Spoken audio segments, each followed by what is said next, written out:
Yo, what's good, everybody? All like 10 of you that are here. Good afternoon, Palm Tree Trader, Miss K. You got your dollars ready for me? Oh boy. Oh, what's up, Chompy, Massive, Balaji, Albu, Dom? It's nice to see the Kick chat is actually working in the multi-stream chat today. Who else is here?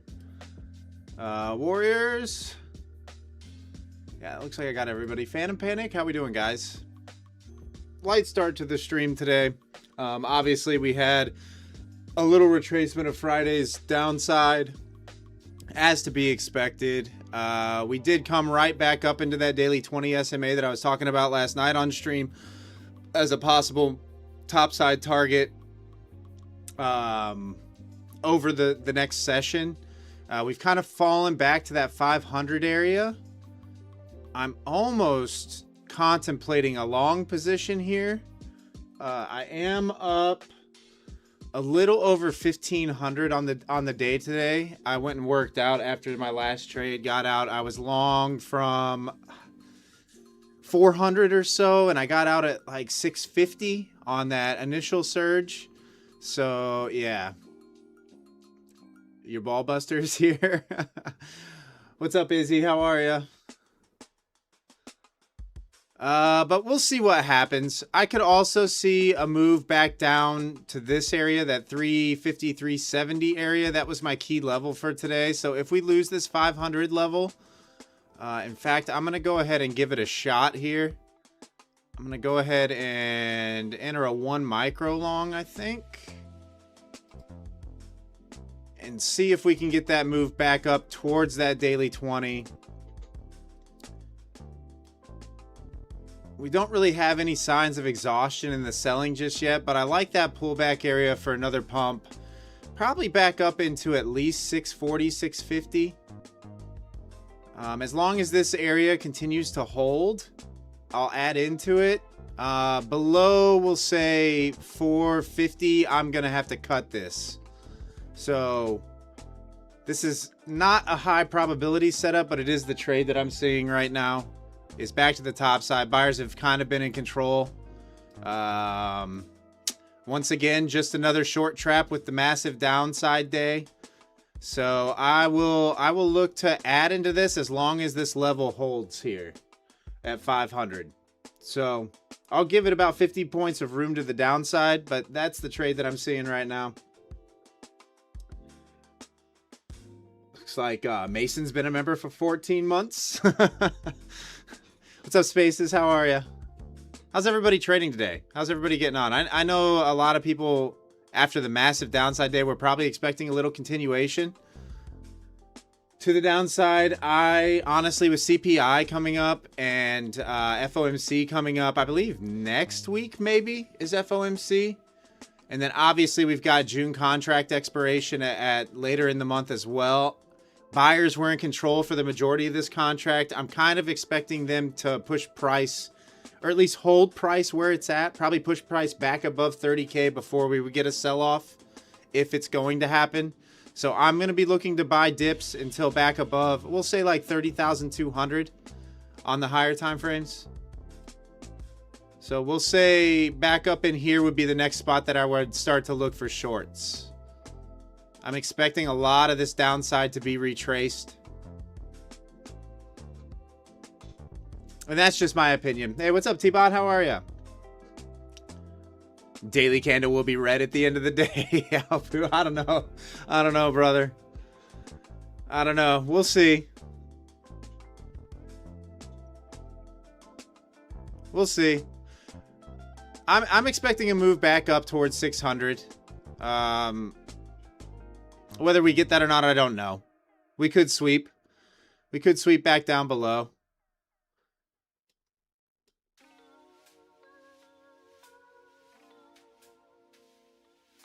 But overall, over the next couple days, I do expect the buyers to step in and push price back up.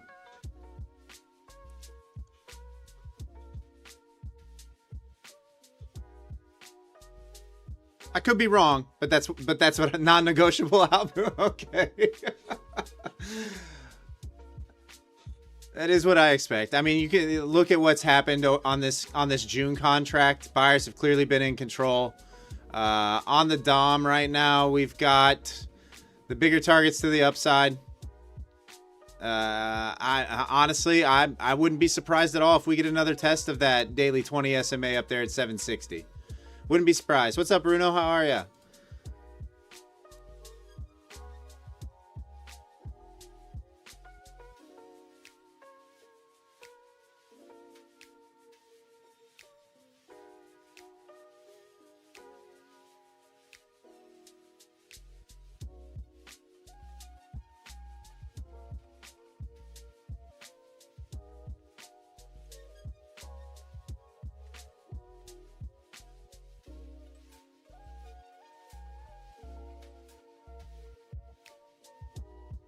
Let's go ahead and target, like, we'll target that 650 area one more time.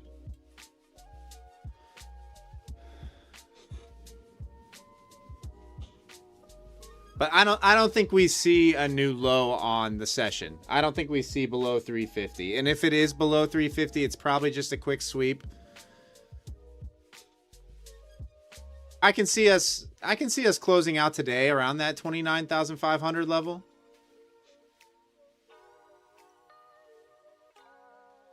And if it does get heavy to the downside, then I'll eat a loss.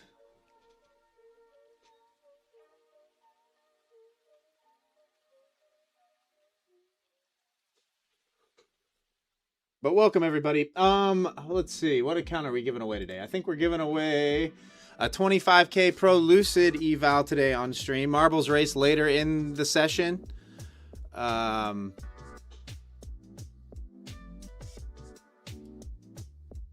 So yeah, stick around for that.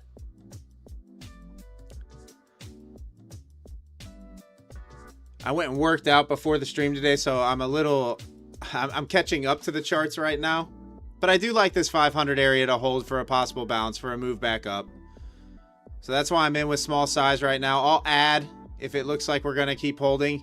Albu has added a holding probability of the level to the MGI. Is it the MGI indicator that you added that to? Oh, no. It would be the supply and demand indicator that you added that to. So now we have probabilities of the level holding. Obviously, it's pretty low on this 500 level. So I am anticipating the sweep here. At some point, I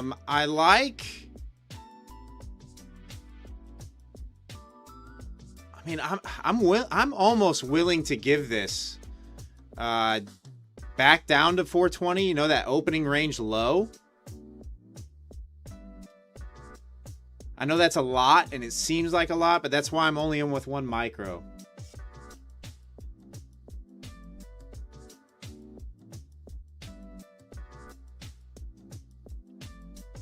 But this is how I've had to trade recently, guys. I've just had to give all sorts of room for the trades to breathe.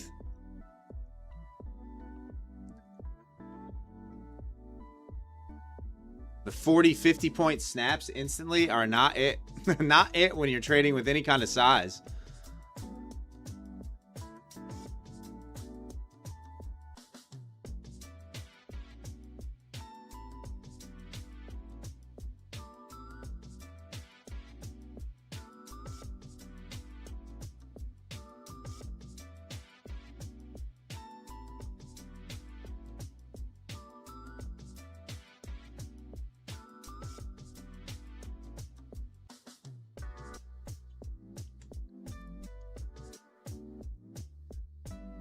All right, we do have some interest down here at 300, so I kind of need to be careful. One micro, you heard full port from 500? I don't know if I would full port 500. That's kind of the bias line right now, is that 500 level. So just, it's kind of the decision point on whether bulls are in control. That's where the battle has been happening all day. So I don't know if I would full port from there. But trading back into the 500 level, you know, mean reversion, that's not a bad play. If you can get the extensions. What's up, Zen Zen? How are ya?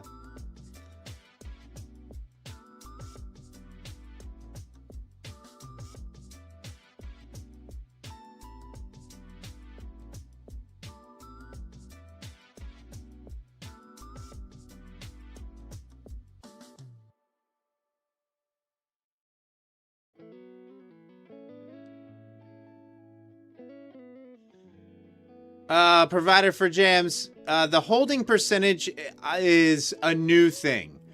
I actually, me personally, I know nothing about it, so I'm not putting much faith in it yet. If that makes sense. That's a new addition to one of the indicators. So I'm just showing it to show that it's there for today. I don't know how it's calculated on my end. This is brand new to me today. So I'm not putting much weight in that. All I'm seeing is a 1 hour stronghold. You can see that I actually have a level here and it's holding. Right? So this would be a trade that I would take without this.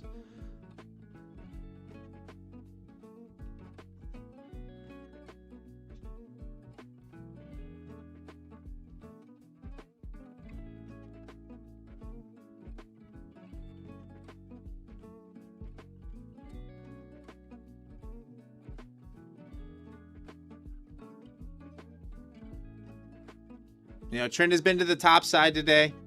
We have a decent pullback. Buyers are trying to defend that 500 area. I'm fine with giving it this attempt.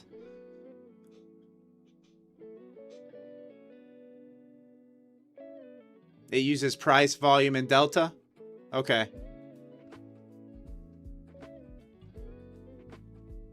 Yeah, guys. I mean, I'm just showing you that it's there. When price is trading in a level, it's giving you a probability of hold, but I don't know what the calculation is.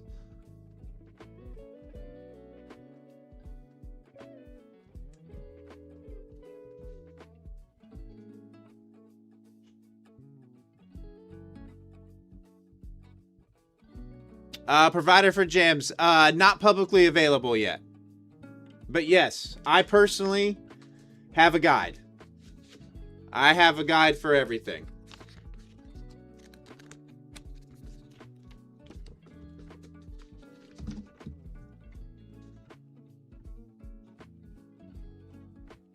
And yes, when the indicators are made available public, there will be user guides for everything.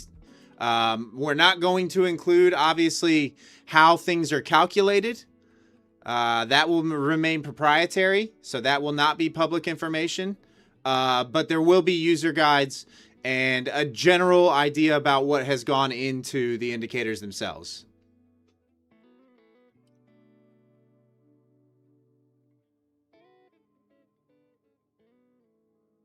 We have to be... Oh yeah, Albu. Are you kidding me? That's my bedtime reading for the last 2 hours of my day right now. I don't have much time to do any of like the deep studying during the day, obviously, with everything that's going on with the streams and trading and doing everything that I need to do. But my last 2 hours each night before I fall asleep is spent reading over, studying.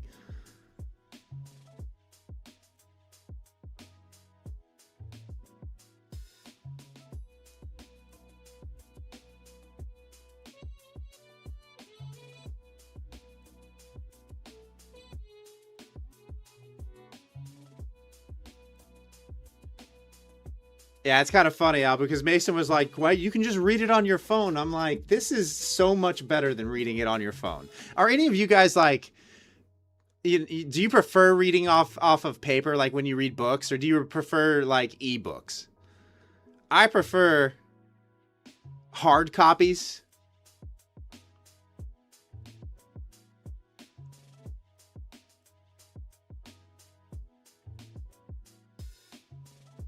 Yeah, paper. Everybody's paper. Yeah, that's what I mean. That's just me.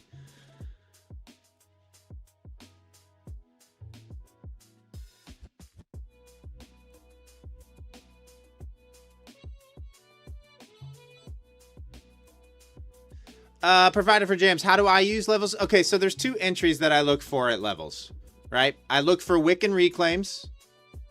So a wick down below the level to grab orders just below, almost like a fake out, and then a reclaim hold for another move up. Same thing to the downside. Wicks above the level with price rejecting any price above the levels and price to be holding below the level, or I look for break and retests.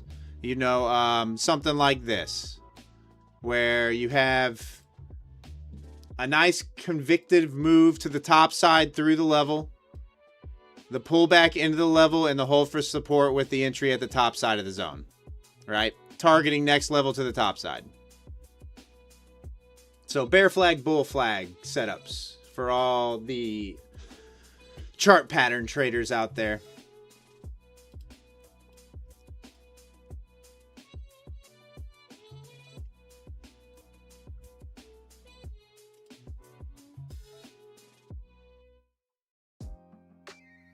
Hassan, right now, I'm just kind of seeing chop around this psych level 500. We probably get sweeps lower, sweeps above this little chop range. I know we're putting in lower highs on this consolidation range here around 500. I can see a move back down into like that 350 area if the move is to the downside, but I'm kind of expecting a retrace back up into this area. You know, back up into 600 at some point. That's why I'm long. If we continue to hold here, I'll probably add into this position that I'm in. But I'm in with small size right now just to let it breathe and wiggle itself out. And I'm willing to give it 100 plus points on the 1 micro.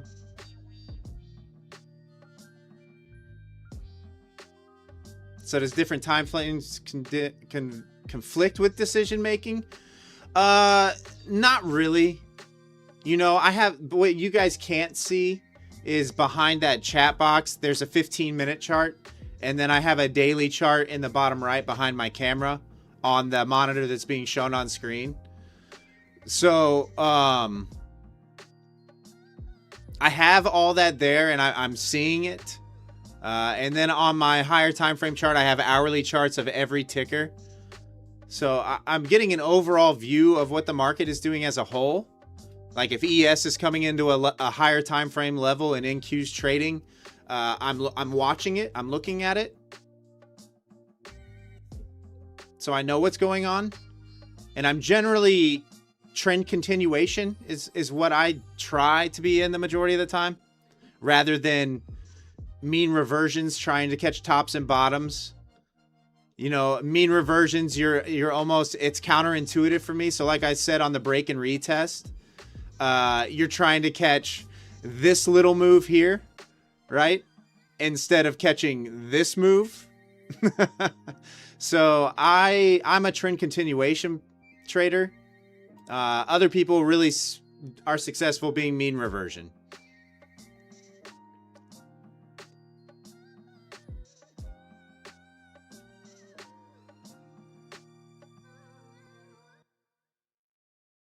Yeah, Abu, the open today was volatile. That was chaos.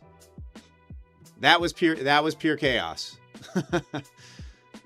And you had to expect it. Opening up almost 2%, you know? I mean, you had to expect it.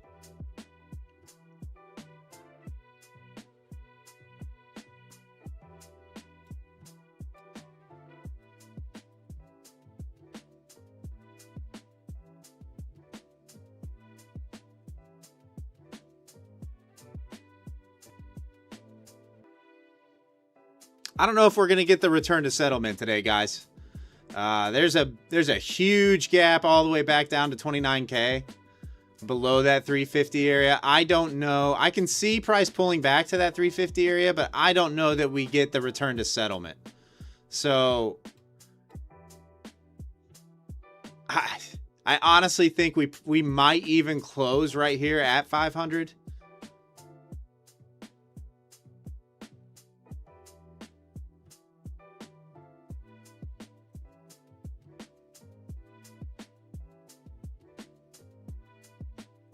Hey, what's up, Nims? Are you here to support or to annoy? Hopefully you're supportive today, Nims. I don't know if you need to annoy. For all you that have been waiting a long time, I'm going to talk to Nims over the next couple days and try to get him on stream so you guys can make fun of him for 2 hours. I'm going to try to lock him into a live stream again so everybody can make fun of him for a couple hours.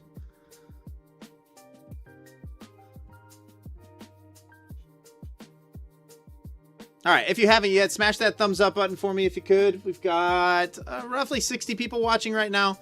Like I said yesterday and alluded to, one of the giveaways this week is going to be for Kick followers only.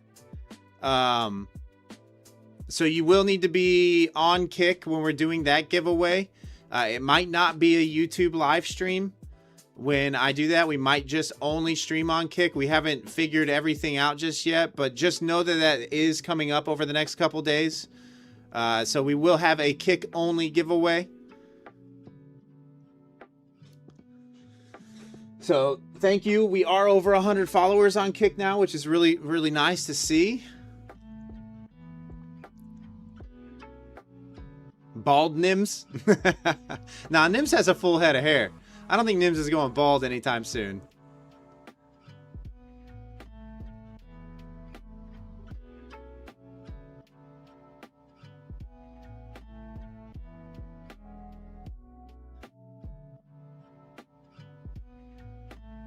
Too bad it isn't today. You think you would win it? Yeah, we don't have everything. We haven't figured everything out yet to do it properly over on Kick.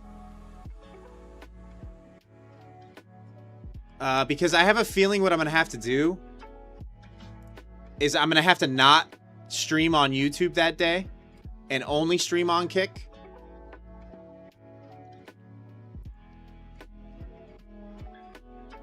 So I'm not quite sure how it's going to get handled.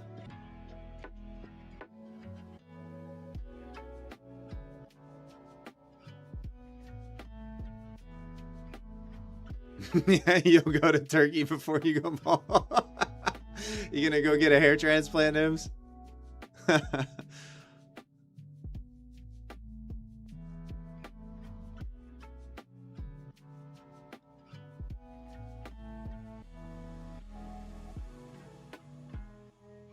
mean, buyers are still holding that 500 area, so I'm okay holding on to this position. I mean, yes, sellers are trying. But it's looked like that all day. We've had those jabs to the downside with immediate recoveries. And we all know price just likes to crawl to the top side.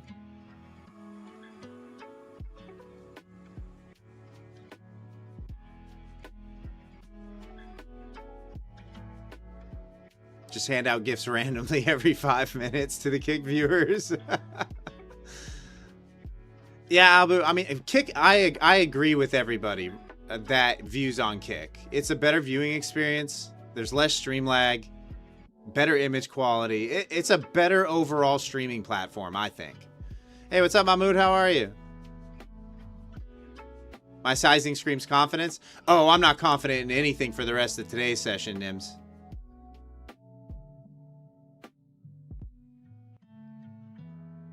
Not with where that's at, because we could easily pull back to 350. Very easily.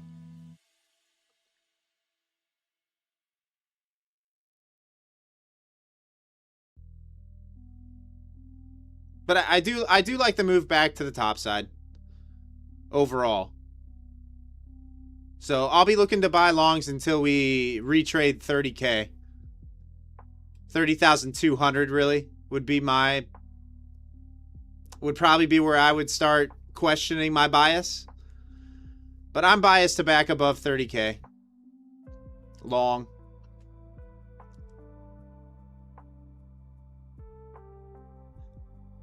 And no, Nims, he's 40 micros.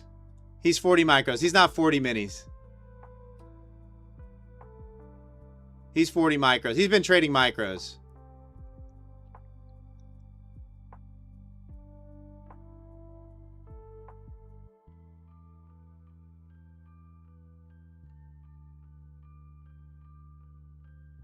Wait, what? There's a stock that's up 1,400% today? What stock is that? I haven't even looked at individual symbols at all today. Yeah, Nims, he's trading micros. He's been trading micros for the last week.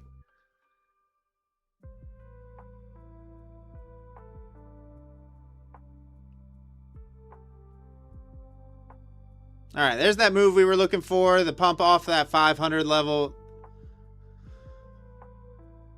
Very nice. Very nice. Very nice. You know what? Let's go target that 750 area up here. I like that move.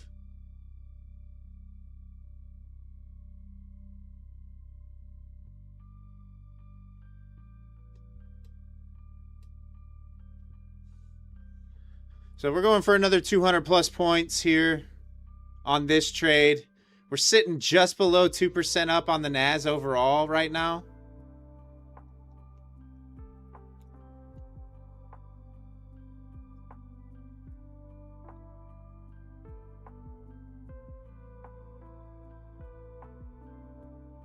That daily 20 SMA is sitting at 763.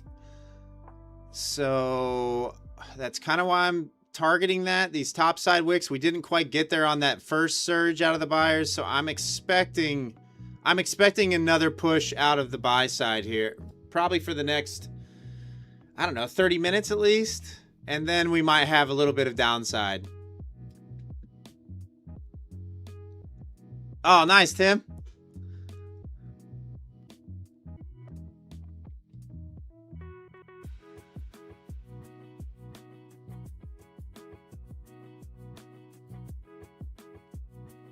Gonna watch this weekly low at 672 for possible rejections as we work our way back up.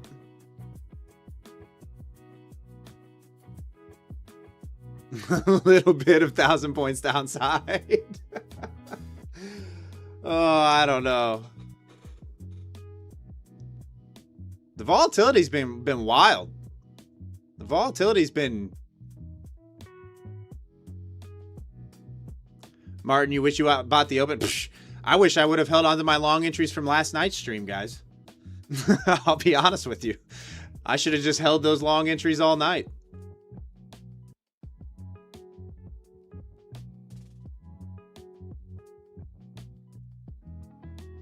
Thousand points ain't that much on NQ anymore.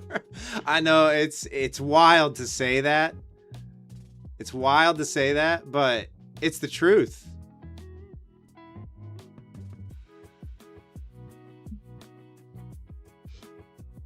It is the absolute truth. Tim, it's easier to hold when you're trading with the smaller size.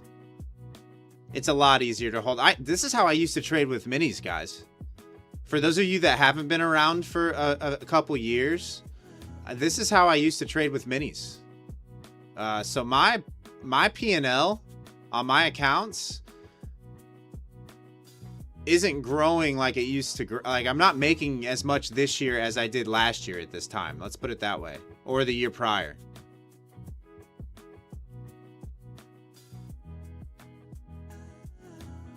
I mean, my goodness. 50-point snaps are just outrageous.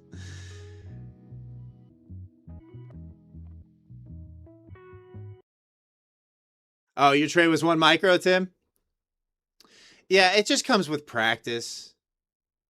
I'm very, very comfortable on NQ with the swings, and I'm getting used to the volatility swings. So I'm not crying over the 50-point pullbacks, but I can see beginning traders that are just starting to learn about props and trying to trade minis in this just absolutely getting torched. Just reset after reset, account blown after account blown. Occasionally they'll hit the YOLO winner that keeps them coming back for more, right? But I just it's brutal.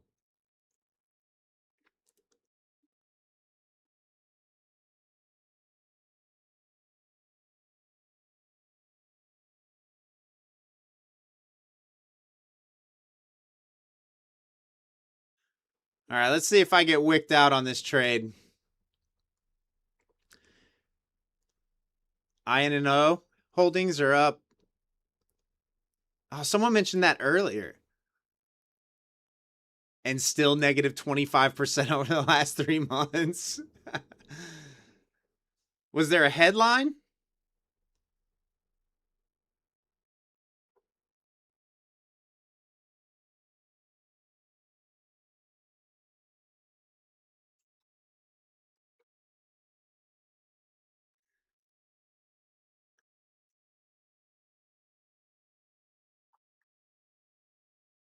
Yeah, Dom, 100%.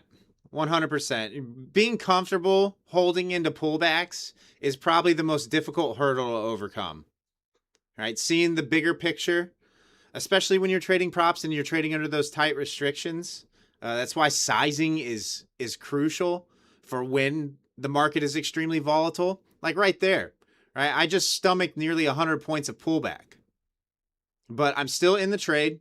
My stop makes sense where it is, and we're moving back up. So it just comes with practice, watching it happen over and over and over. And there's no trick to it. There's no easy way around it. It just happens over time. Yeah, exactly, Albu. Yeah, guys, I mean, that's the whole purpose of a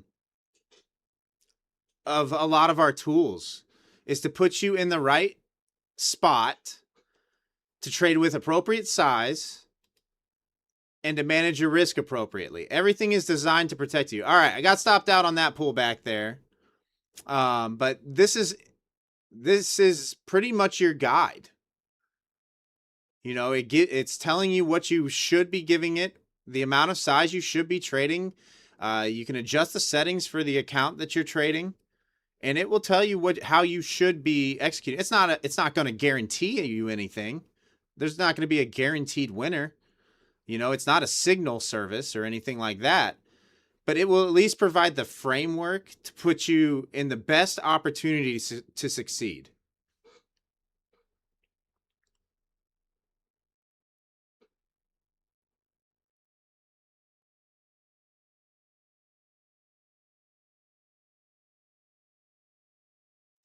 If you want to know why you're being wicked out, Anna ran a victory lap.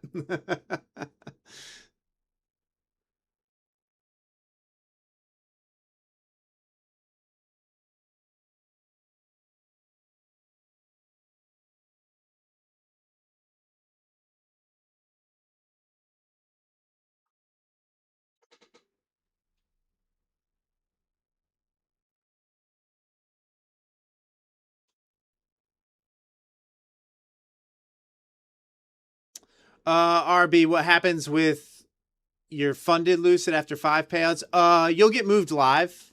Probably. I mean, the risk assessment team will evaluate your trading, but 5 payouts is moved to live.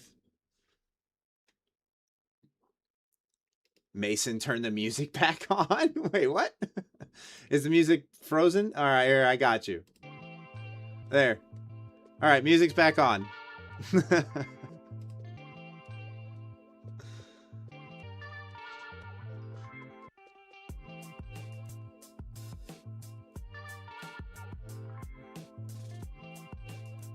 What happens with profits? It depends on what account size you're trading. They have in their FAQs the transition to live with each account. Just look at what their transition to live is. It's generally a standard starting balance per account.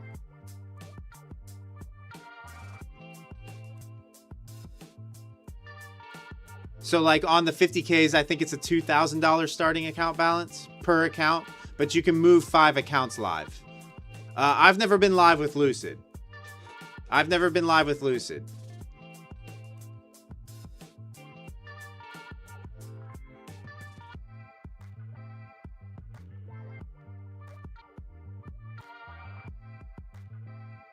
think Banana Bread Trades, Goose is live with Lucid.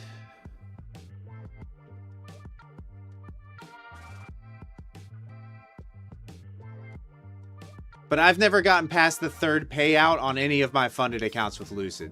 So I haven't, because I keep my account balance so low.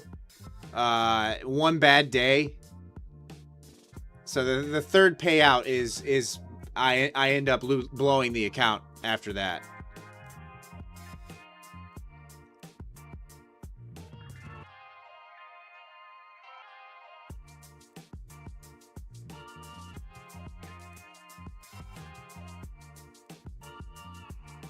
Or at least I have up till this point.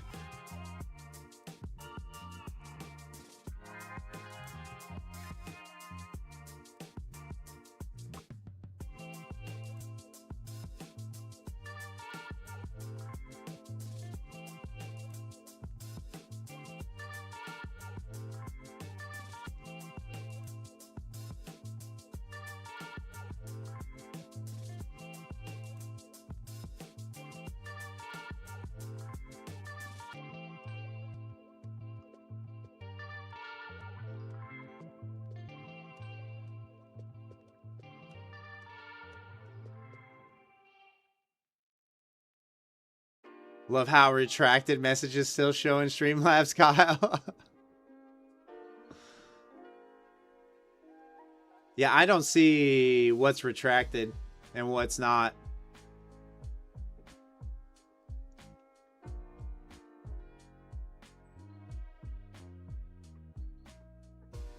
I still like another move to the top side, guys. Until price is firmly holding below, really, I'll say 485. I still like more upside.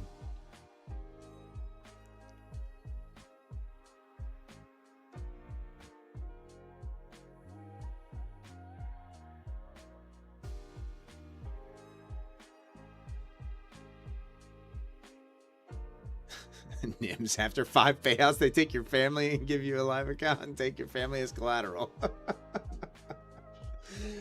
I don't think they do that. I don't think they do that.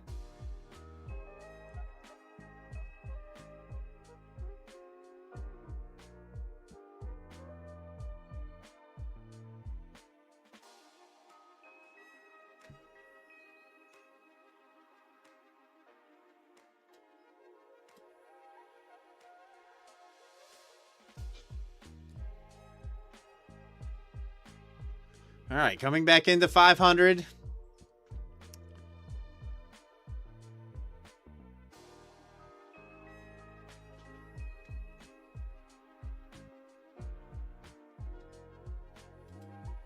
I kind of knew this 500 level was going to be a pain, right? But this would be the reclaim. If sellers cannot push back below here, honestly, 850s. This next consolidation range here, 750 to 950, is definitely the next move.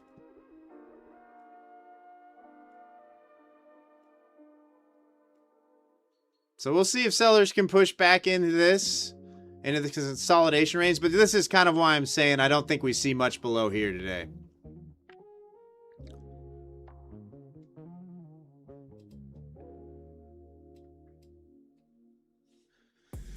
ES rolling over.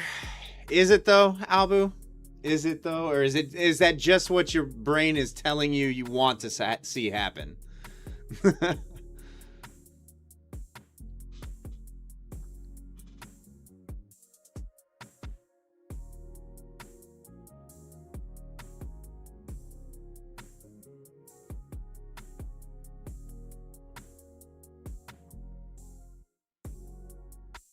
It must happen, not negotiable.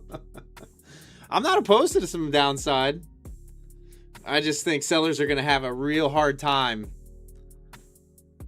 gaining much traction today. Hey, what's up, Adam? How are you?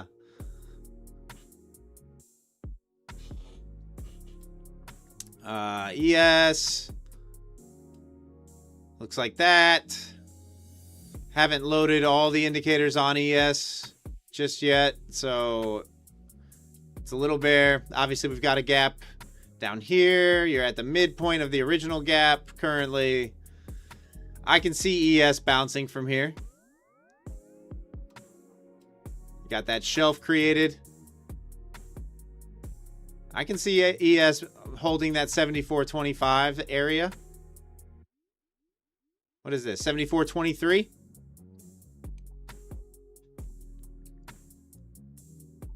YM. Jeez, YM is... yeah, YM wasn't it today. I'm good, Adam. I'm good. I'm having a decent... Well, I really only had one trade today. 2 if you include the last one that I had.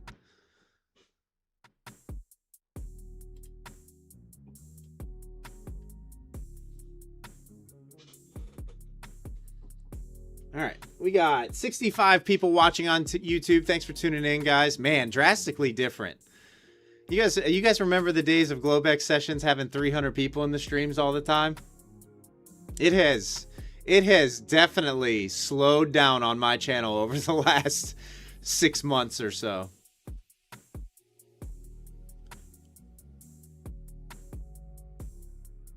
Yeah, way down. Way down on views. Way down. I mean, the analytics on our channel, guys, looks... It does not look great. Does not look great.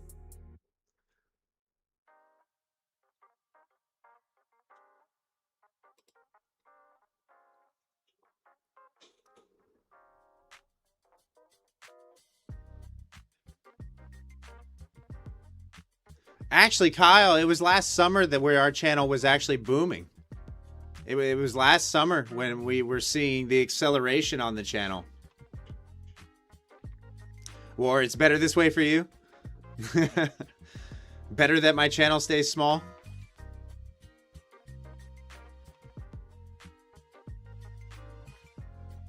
Yeah, if you guys remember, it was like May, June of last year where we went from like 500 subs to like 3,000 in a matter of 3 weeks.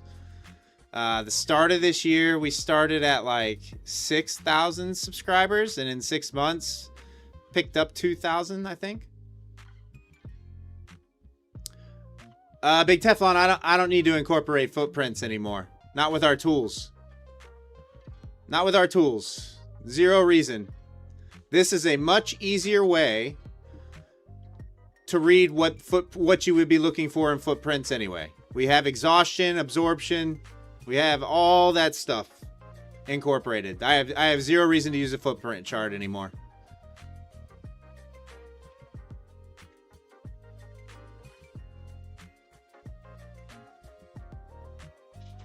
None. Too many numbers to look at. Too much going on footprint charts. I used to have a Delta footprint chart that I used to look at, but now that we have this, I don't even need a footprint chart. No reason to get overwhelmed with all that information.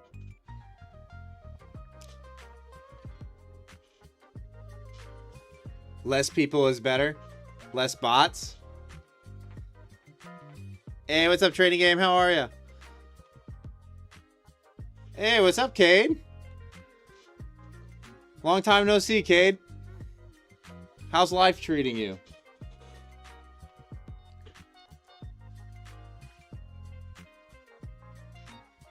Yeah, I mean, Martin, you know how it is normally during summer. Last summer was a little bit different. We were giga pumping.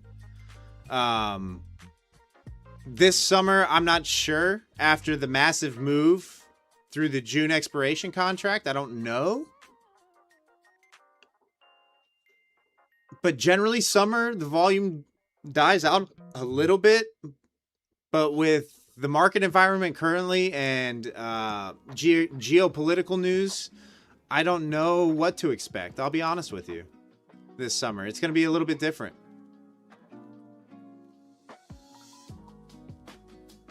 And just because there's low volume doesn't mean that we aren't going to move a lot as well.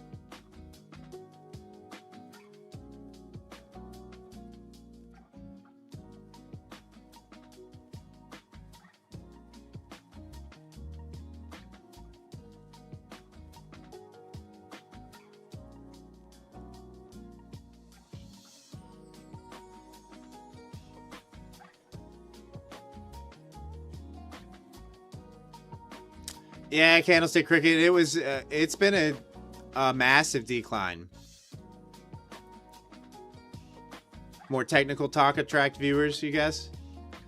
It's just a matter of the YouTube algorithm, right? It has. I don't think it has anything to do with, because I definitely give an analysis and my thoughts and what I'm seeing. I definitely have technical talk in my streams. The one thing that I don't do that tunes people out these days, or at least the overwhelming majority of the online trading space, is I'm not an ICT guy. I'm not an ICT trader. I refuse to use that vocabulary.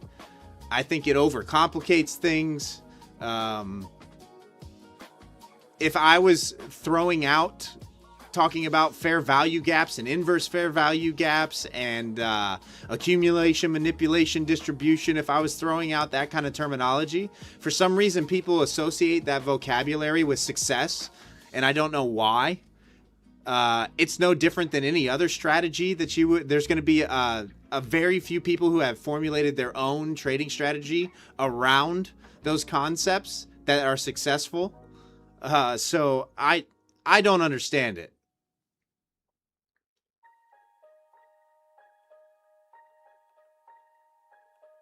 So I don't understand it. The markets were around long before ICT was. ICT did not create the markets. I have yet to see anything that there are a few select random traders out there that have developed a successful strategy around his concepts. But that goes with anything else, right? Any other strategy.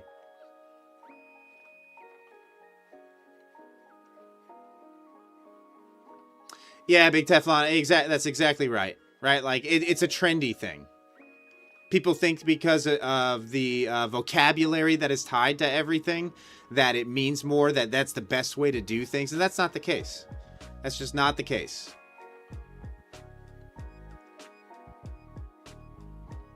Yeah, exactly. Exactly.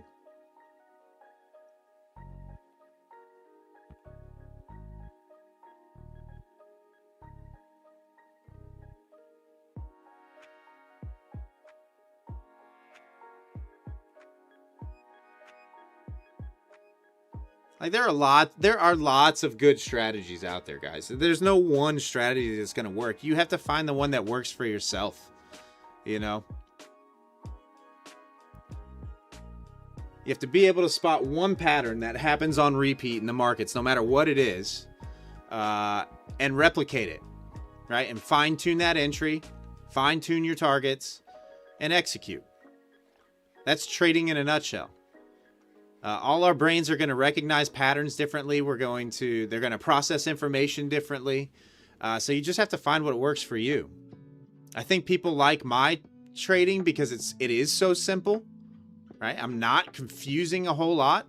I know relatively quickly when I'm wrong and when I'm right. And I'm looking for specific prices along the way to execute from. Looking for levels.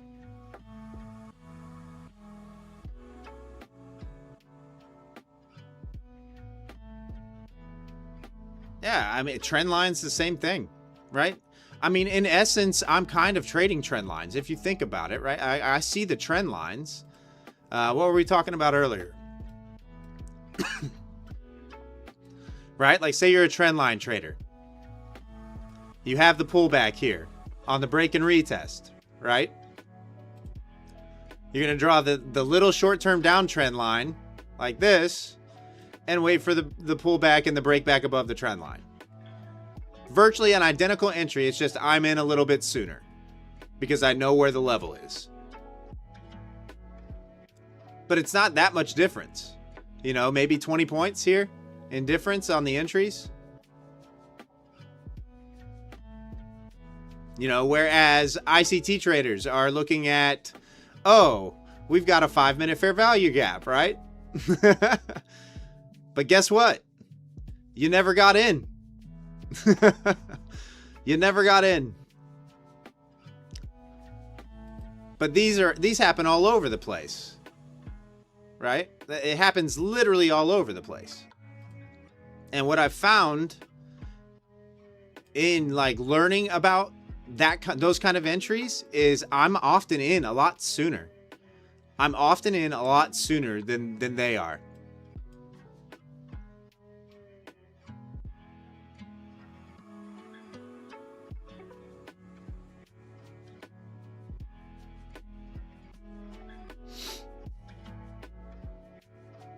Yeah, Big Teflon, that's exactly right. Right? Like I post pre-market trading plans every day, right? And I give the trade that I'm looking at each morning, and sometimes I don't even catch the trade myself because I'm hesitant or something happens, right? Like this morning, guys, my pre-market trading plan, if you have access to it, you know, I put a chart out with all my levels, and then I have my trade.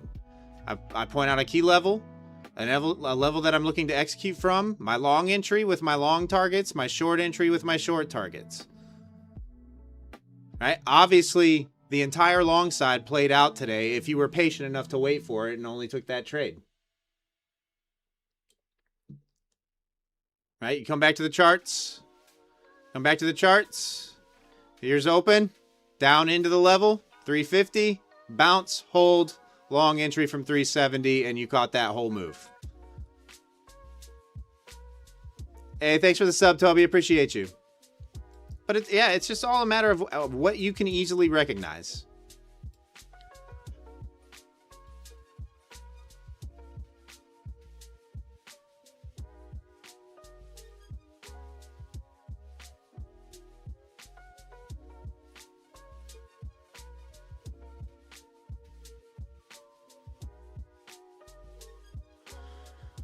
All right.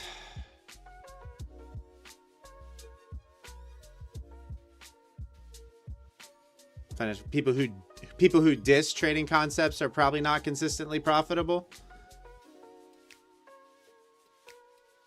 Yeah, I mean, to an extent, you're right. Because it just means they haven't found what works for them. I think that's what that tells me. Right? I got nothing against people that trade ICT concepts. If it works for you and you're making money, use it. You know?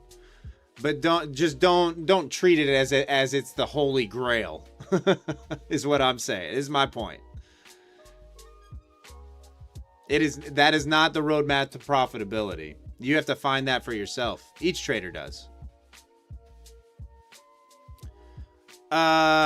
Topster, yeah, I was actually in a trade earlier in the stream. It pulled back on me after it ran up quite a bit from my original entry. I was long from 525 here. But I got stopped out on this pullback at 540. So it took me out. I had another trade earlier on a long from like 420 that I got a pretty good trade out of.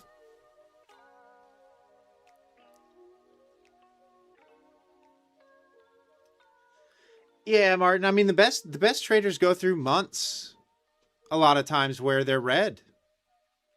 You know, trading is just one of those things. It's all about managing your downside. It doesn't really matter which.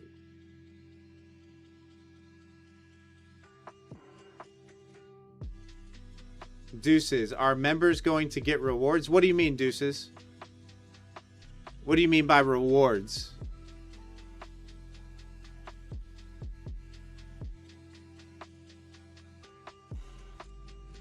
Topster, I see your question. I'll get to it after.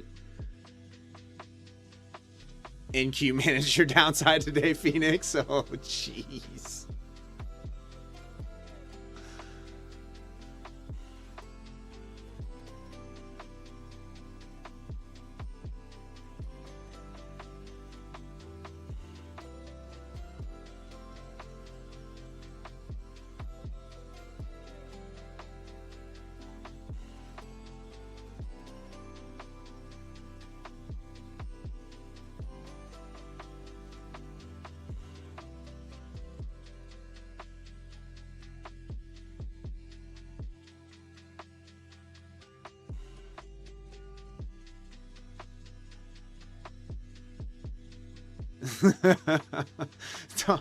Don't hand me over your funded accounts. Don't copy my trades, guys. Nothing I say on here is financial advice. I am not a, I'm not the world's greatest trader. I will never claim to be. I'm not a licensed broker.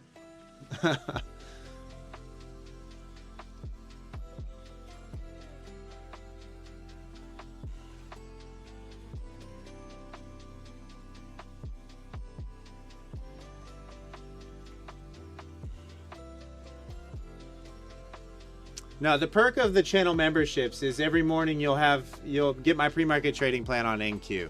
So you'll see at the level that I'm looking at with the trades that I'm looking to take each morning. That's what the YouTube channel members get right now. They get access to that.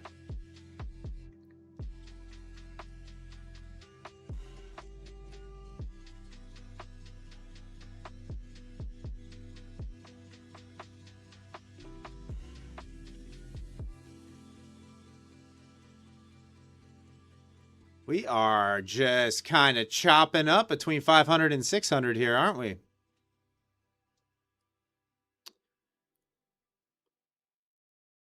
I still like a return to the highs of day.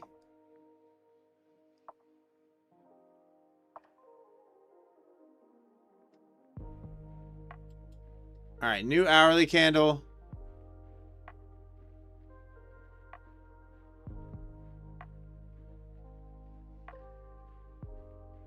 I think back above 600, we could get that move to the top side. So I'm going to stick that order there just above 600 in those overnight highs right now. Wait, where is that exactly? 604?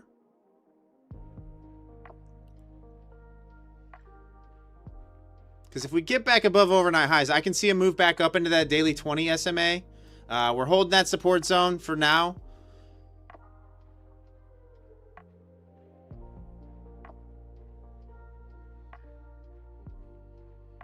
And then my stop would be below this swing low on this position.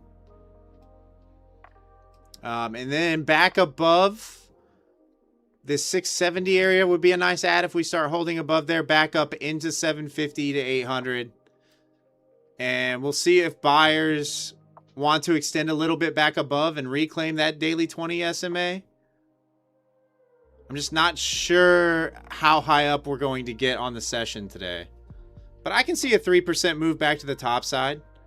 So another 1% move up. Hey, thanks, Tim. I appreciate it.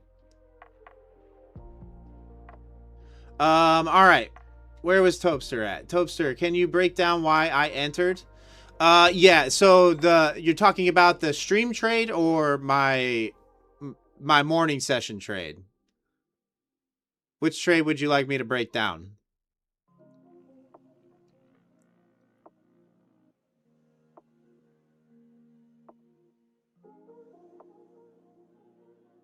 Time to become the world's greatest trader. I wish I was one of those multi-millionaire traders. I'm not. I'm not. Not that at all. Making less this year than I made last year.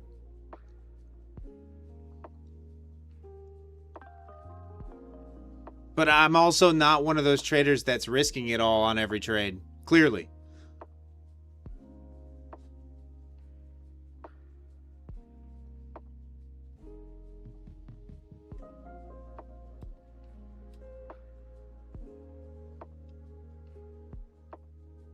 All right, we'll target 750 for now if we get into the position.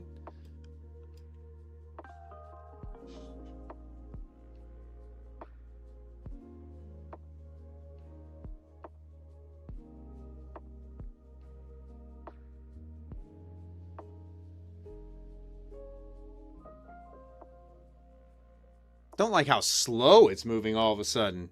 Is it because I'm live? Every time I start the stream, guys, the price action just kind of dies and goes sideways.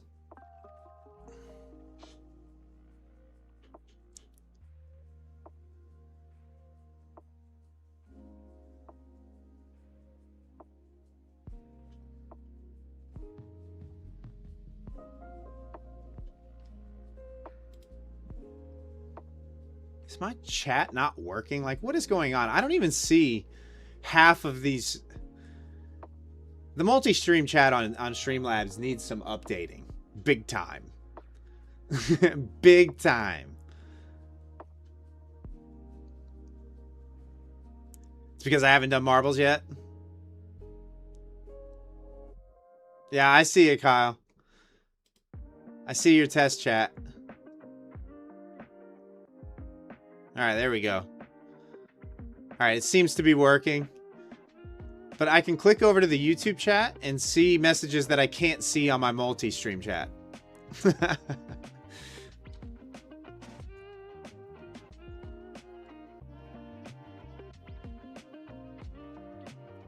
A 1976 Ford Pinto. Could you imagine?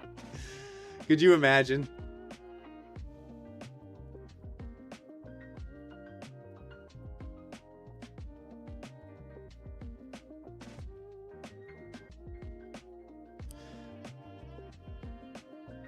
Yeah, sometimes it even prints on the stream, like in the chat box, but doesn't print on my end, which is the bigger print that I can actually read.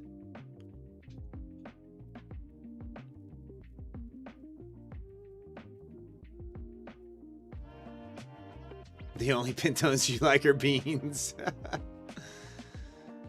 Yeah, Stub looking for a small flush here.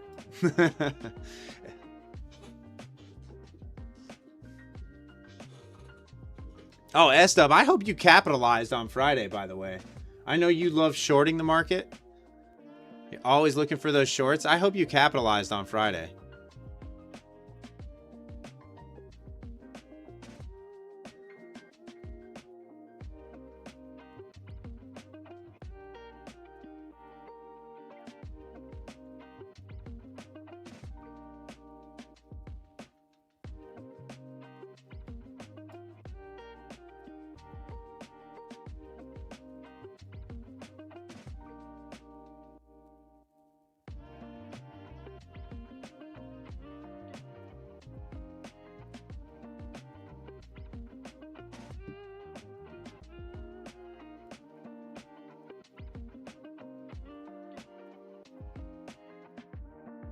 Oh, I figured you would like it. I figured you would like that. All right, guys, we're long. I need to change the settings on this, my entry bar. I think it's actually the easy order flow that I need to change the settings on, the location. Let's go on chart background. There we go. All right. That's a little better. All right, we are in long. I'm not going to put a stop in just in case we get the sweeps back down. I'll look to add as long as we're holding.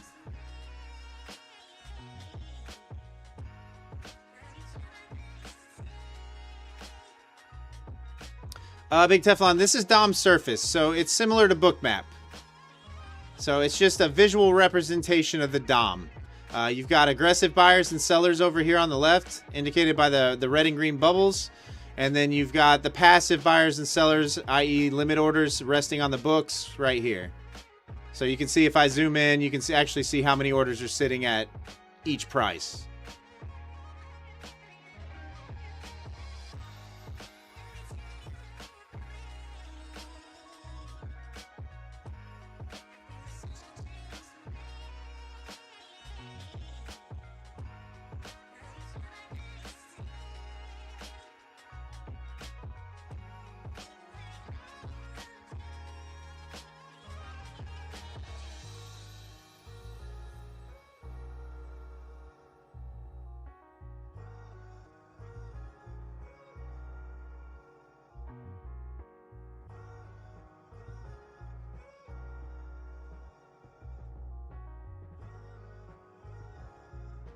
How do you even read that?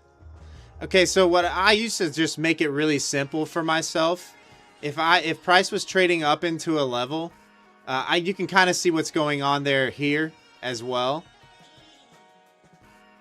But I would look for signs of absorption and exhaustion. Say we had, you know, a big line over here on the limit order side, resting on the books, and price was trading with aggressive green bubbles up into that, but unable to push price through there. on a couple attempts and price was unable to make new highs, I would look to short that area. In other words, that would indicate absorption out of a passive seller of the aggressive buying. And that's how I used it. Other people use it differently. Like if you zoom in, you can kind of find areas of support, you know, where the darker shaded colors are where the most volume is being conducted.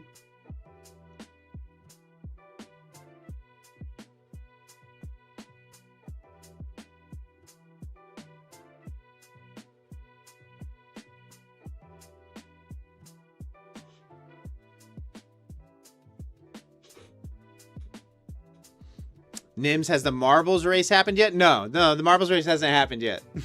Marbles race has not happened yet.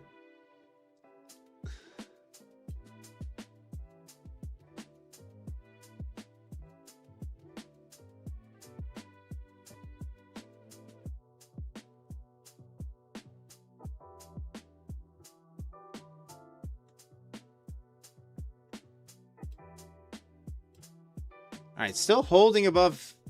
I like the hold here at 500 for possibly a continuation after move to the top side. Back up into that daily 20. That's why we're targeting 750. That daily 20, if you remember right, is sitting at 760 right now. I like that move. I possibly like the move up into 800. You can kind of see there's interest up there as well and at 750. So I can see us holding this area for an afternoon push to the top side. Very easily could fall back into 500 though. So I'll be, as long as we're holding up, I'll probably look to add on a pullback down to, say, right around 580 and see if I can get the bounce.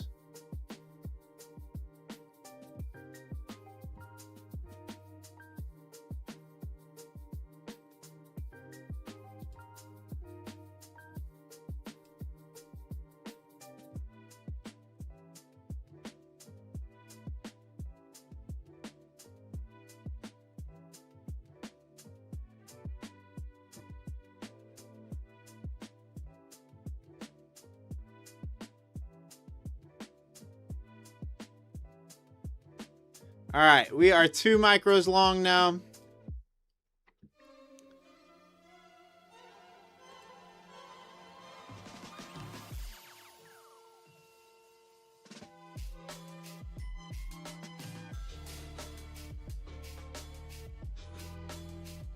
Hey, thanks for the follow, Toby. Appreciate you.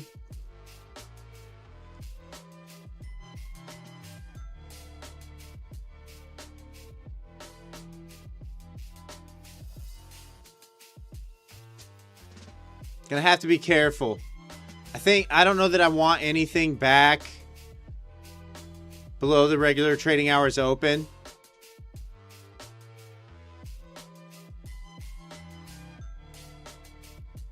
I'm gonna go ahead and put a stop in there. Right at 520.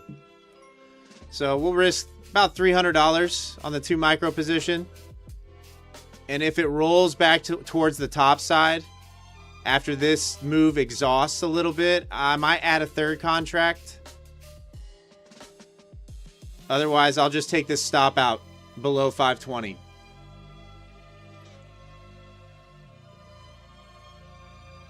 Oh, Toby, yeah, 100%. Kick is so much better than YouTube. As far as the overall stream experience for the viewer, it is so much better.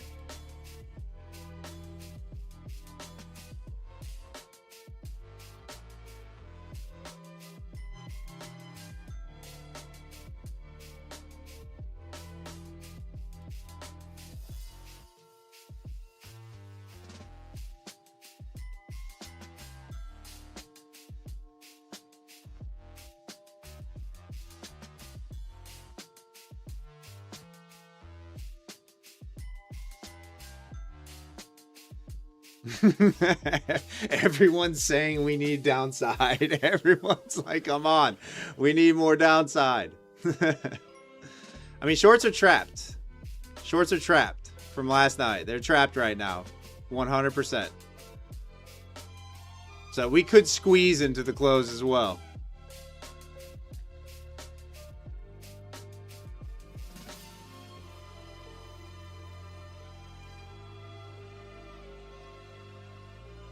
And holding, wait, up 1900% today? That's okay. That's crazy.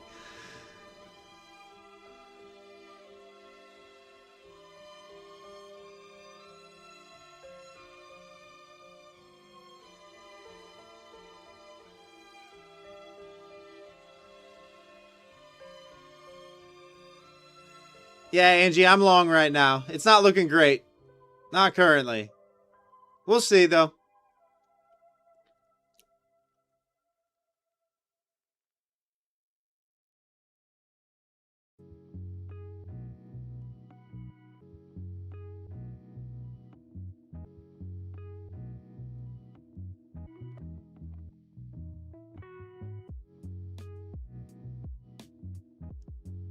We're in a little bit of drawdown. We're in about, 80 points of drawdown currently. Or $80 in drawdown. Not 80 points. We're only in about 20 points of drawdown for my average entry.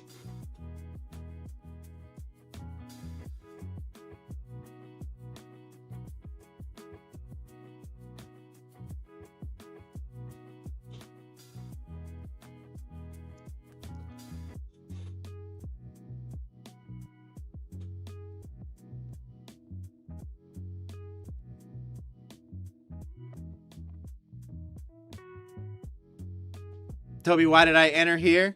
Well, my original was back above 600, so a break back above this.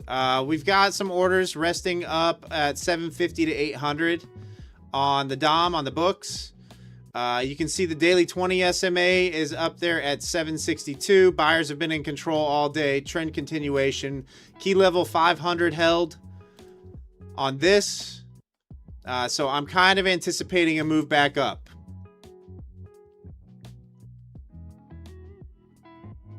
And if we just go sideways and trade in the middle, then I'll be caught off sides.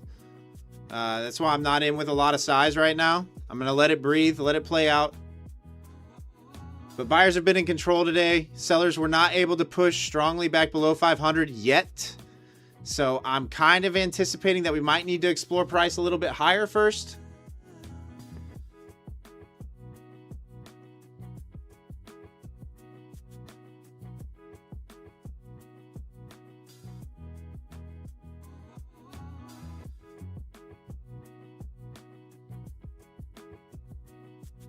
But it's holding up okay. You're not seeing the nasty snap down below 29,500, at least not yet. So it's holding up. Price is holding up just fine. I think eventually buyers could come in and push us up towards those highs once again.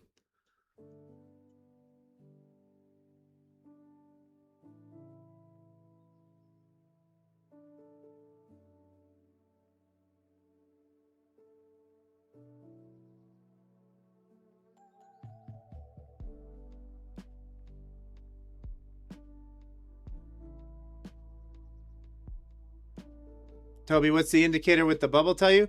Okay, I kind of just explained it a couple minutes ago. You've got aggressive buyers and sellers indicated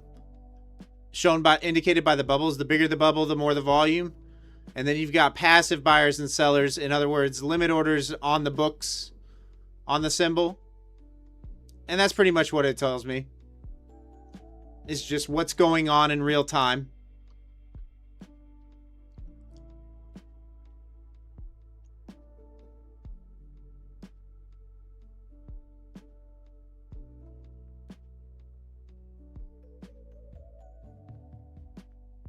You were in YouTube. You didn't see the chart before? Okay.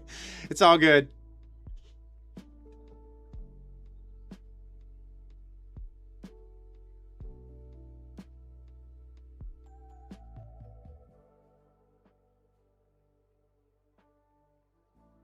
And up 1,900% on the day, but if you bought a year ago, you're still down 97%. My goodness, that's a volatile stock.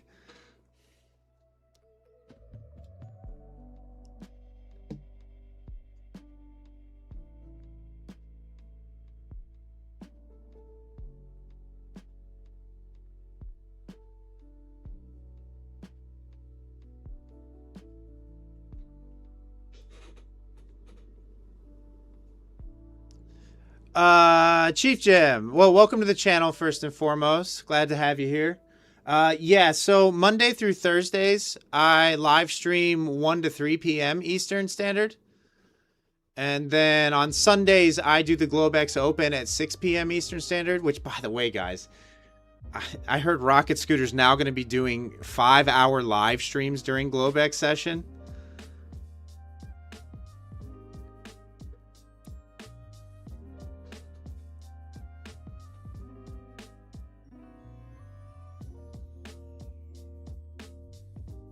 But yeah, I live stream 5 days a week currently.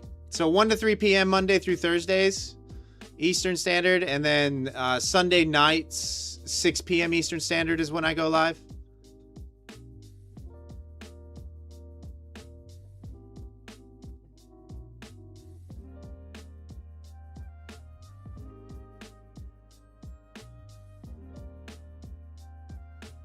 All right, are we going to fall back to 500 is the question. Kind of rolling over off the tops.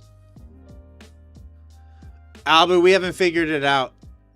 We haven't figured it out. I mean, you can view it on Kick. I just don't know if the bot is going to recognize commands on Kick.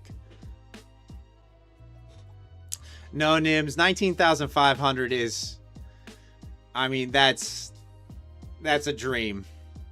that's a dream. I don't see that happening.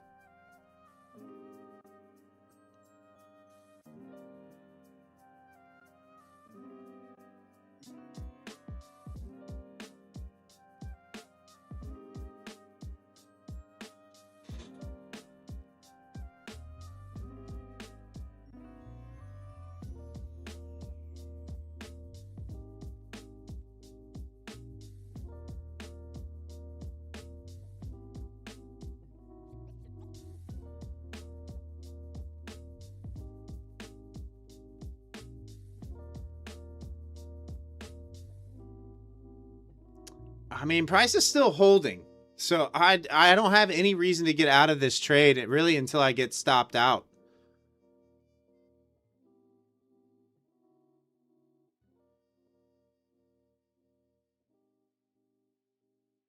I know it looks heavy, but you guys remember how it's been for the last months. It's looked heavy at times, and then out of nowhere, you get a 200-point move back to the top side.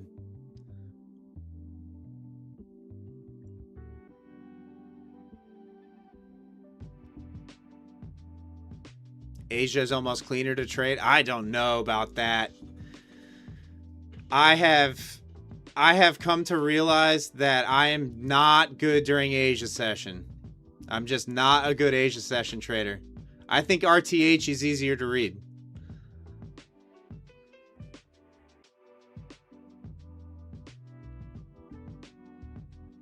The problem is I'm live streaming, guys. You know what happens? Whenever I go live, the market goes sideways. When I end the stream, you'll get movement again. What's up, J-Rob? The day's good. Day's good. I mean, despite being in a little bit of drawdown on this position currently, the day is good. I got no complaints. I made really good money today.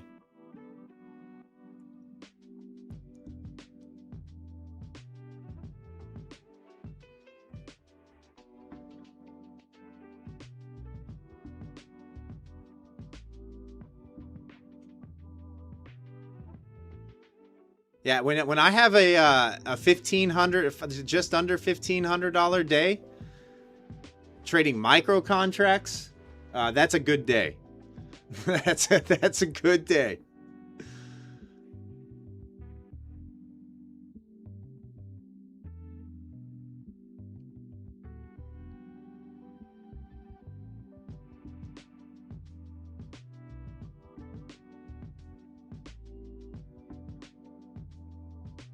All right, coming back up to my average entry, just below 600. Target's up there at 750, as you can see. Kind of got to zoom out in order to see my target. Let me go ahead and link these so that if one gets hit, It cancels the other order.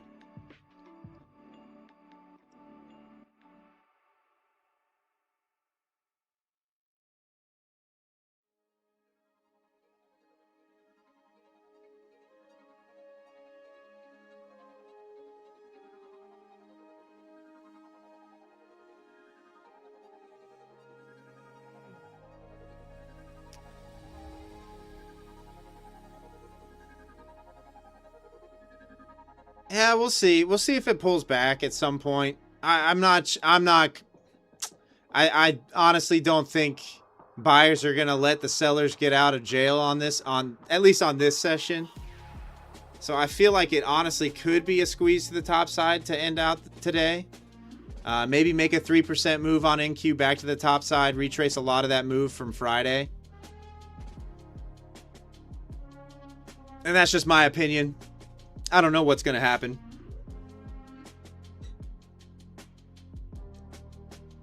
But we're holding above 500.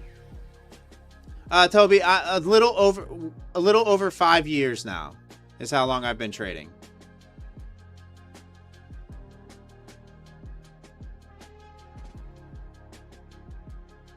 All right, we're back in green on the position technically. Let's see if buyers can get some strength through 600 this time, through those overnight highs just above 600. And we could be off and running on this position if that happens.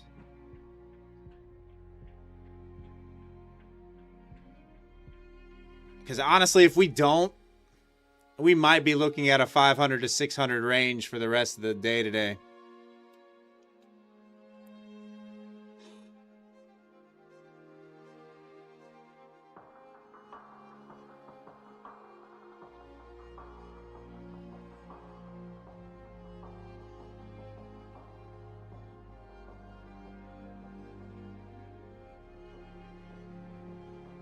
The big move is already played out today. Yeah, I'm not. I mean, it's crazy to say that this isn't a big move, and I'm not looking for a lot. That's what's crazy, is that this isn't a big move. Another 200 points of topside movement, 250 points of topside movement doesn't feel like a huge move. And you could be right. We might just range out for the remainder of the session.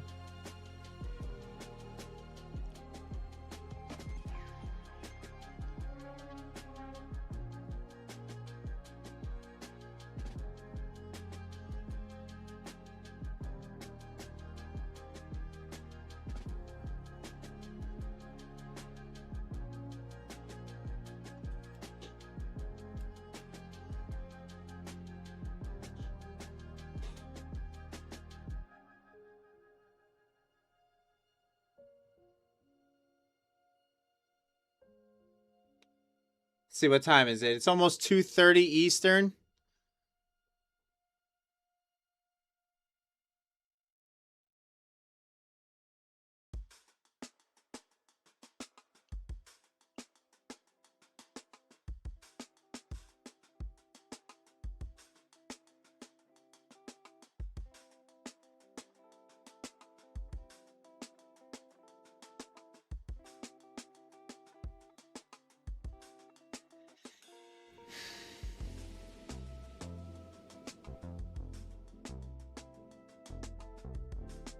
I mean, I'm still just chilling in this. The sellers are not driving price down forcefully.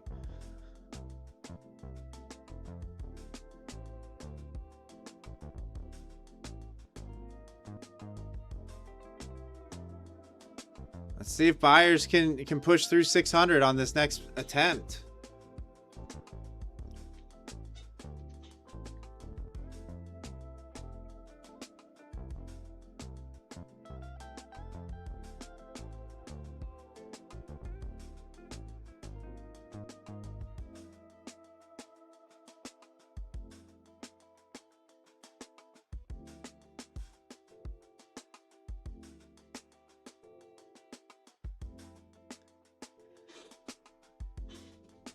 Is anybody else in the long right now, or is everybody else trying to short the market right now?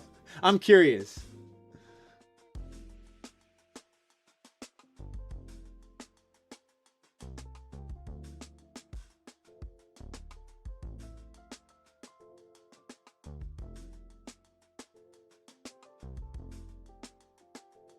Toby, you're short, right? You're short. It seems like everybody else is short. So I'm the only one that's long.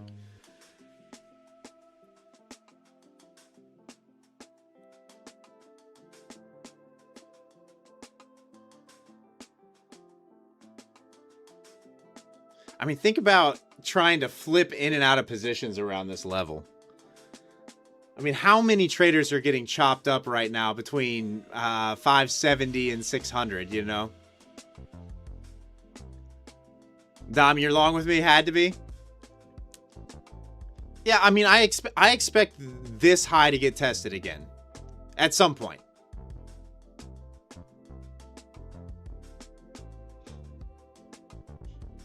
So at the very least, once we get back above this high, if that happens, I don't know if that's going to happen, but if we get back above that high at 630, I'll go break even on the position. I'm not going to want to see it come back, but I feel like we could squeeze into the end of day today. Make that move back up into that daily 20 SMA, possibly even a little bit above.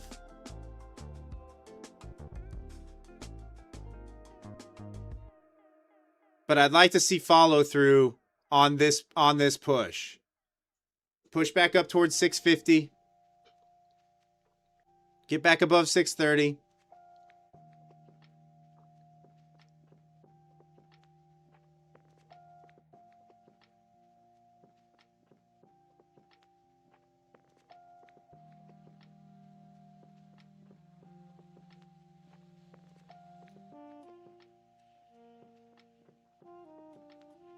I have way more intestinal fortitude. Yeah, everybody always thinks I just have this ability to hold on to trades. It's all about trading with comfortable size. Really, like, you know, if your sizing is appropriate, let the trades play out. Let them breathe. You know, you got into the position for a reason. See if you can go get target. You know, until your trade's invalidated, there's no reason to be getting in and out of trades.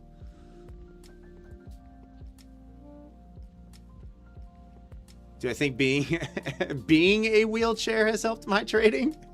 So I am the wheelchair now, Nims?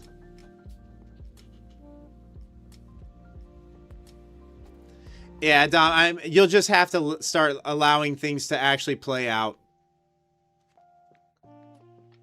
You'll have to accept the loss. I mean, you get into a trade accepting a certain amount of risk anyway.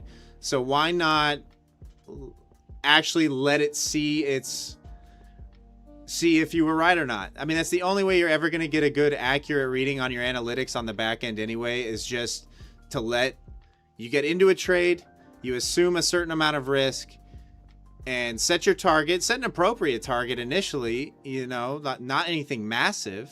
But let the trade breathe and let it play out. See if your overall analysis was correct.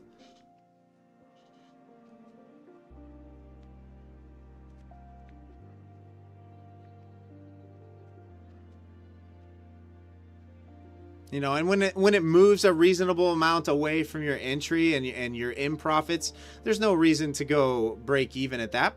No reason to not go break even at that point. But let the market tell you you're wrong rather than you telling yourself you're wrong. Do you see what I'm saying?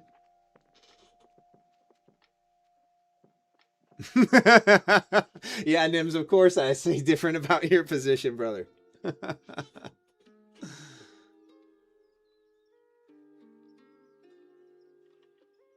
You know, know the market environment that you're trading. Know that it's going to be volatile. Accept that you're going to have to give your trade 50 points of breathing room.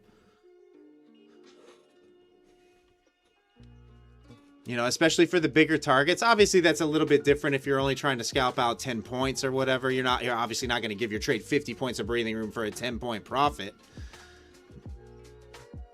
The market is yet to tell you you're wrong, Nims, on your short from 19,400. Pretty sure it's told you you're wrong about numerous times.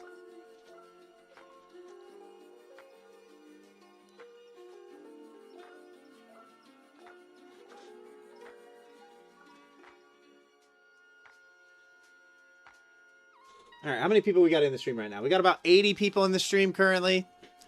If you haven't yet, guys, smash that thumbs up button for me if you could. It really does help out the channel.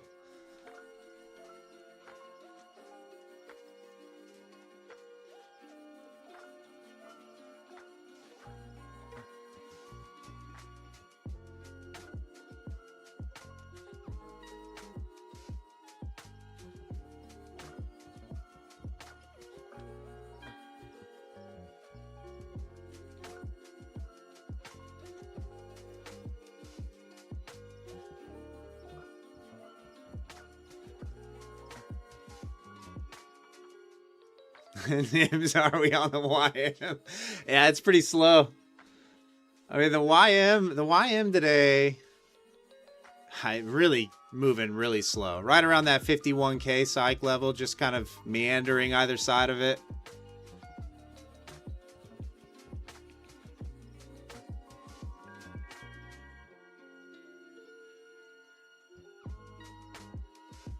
Man, I might have to hold into power hour on this. I would much prefer the move to happen in the next 25 minutes or so, if it's going to happen, rather than having to hold into power hour without buyers really stepping back in.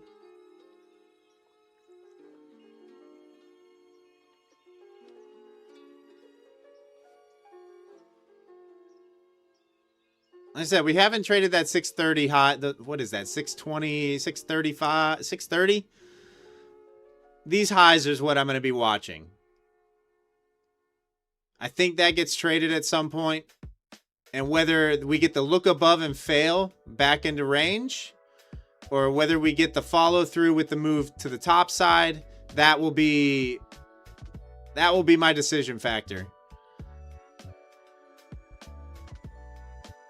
on whether to cut this trade or not. Hey, what's up, Donovan? How are you?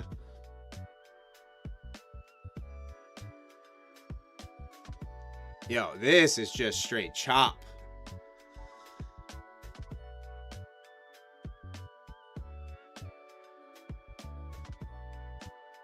Absolute chop.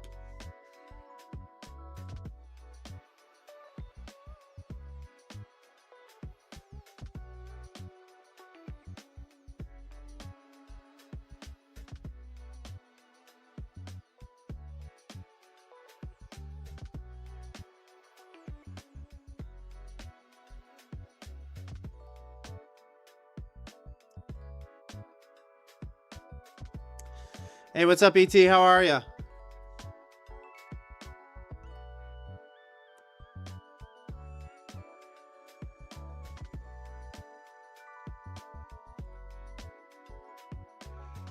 All right, guys, while this is doing absolutely nothing, let's go ahead and do this giveaway.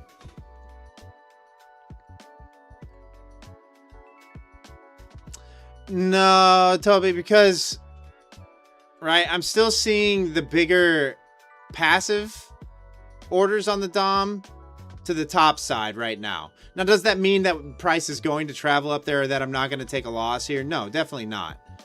Right? Sellers are starting to pick up and trying to drive price down, but honestly, we could have buyers step up at any point and drive the market back up higher. It just, today has been a buyer's market. I mean, it's been upside, upside, upside. And if I'm wrong, I'll be wrong trying to play with the trend rather than fighting it. Does that make sense? So, guys, we are giving away a 25K Pro Lucid account today. Exclamation point marbles in the chat to enter into the race. Registration window is now open. Go ahead and get your entries in. We'll leave that window open for about 5 minutes or so to let everybody have time to enter it, make sure they're in. I'm going to step away for a second, go close these blinds.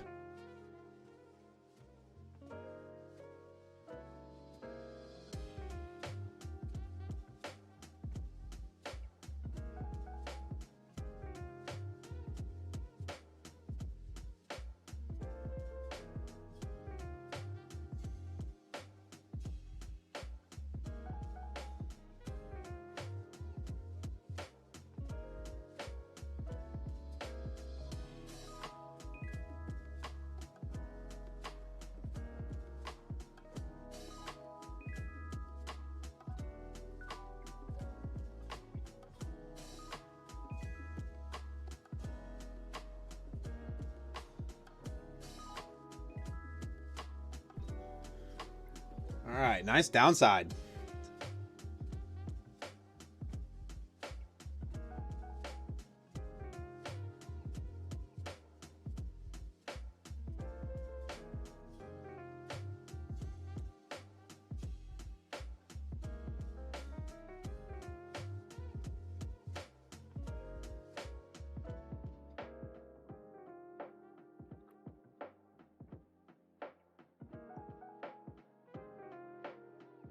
Might be pulling back into 500 now.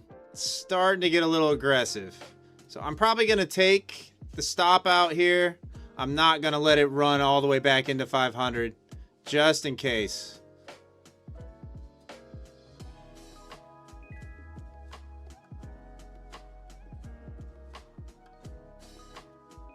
Because if buyers are going to step in, they're probably going to step in here in the 20s to drive price back up.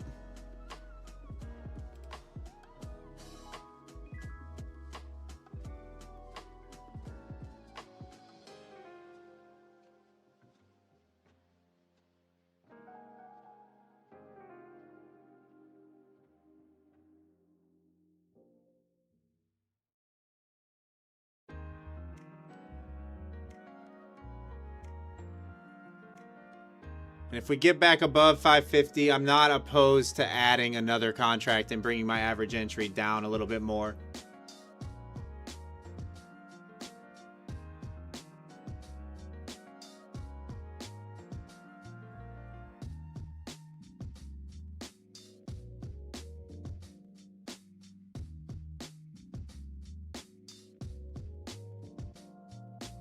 You found the desktop link? All right.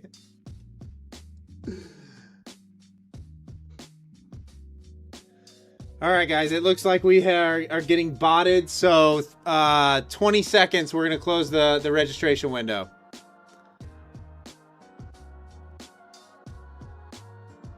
So get your entries in now.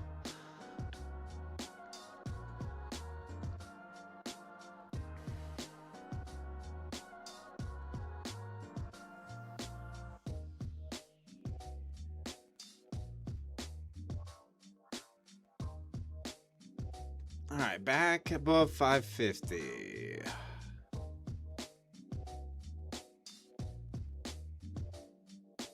All right, I'm going to add one more here. Still going to bring my stop down to where it was. My average entry is 580 now. Anything below 520, I'll be out with about a $370 loss.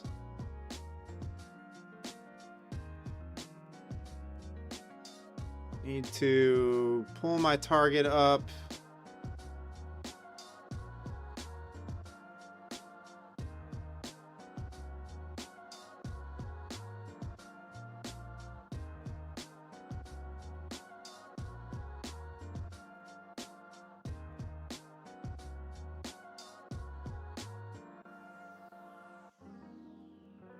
I'd like to see this flip green and stop staying gray on us.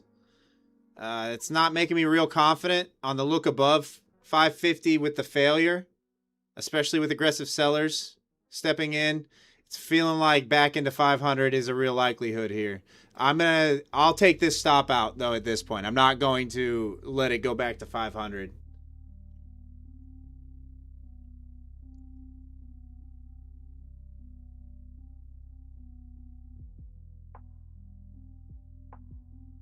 All right, guys, entries are now closed. We're going to give Mason a minute or two to get everything all set up.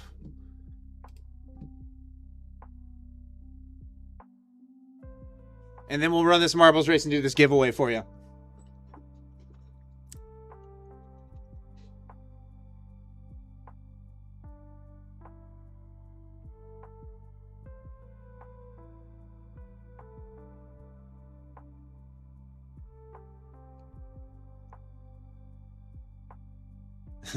Disability.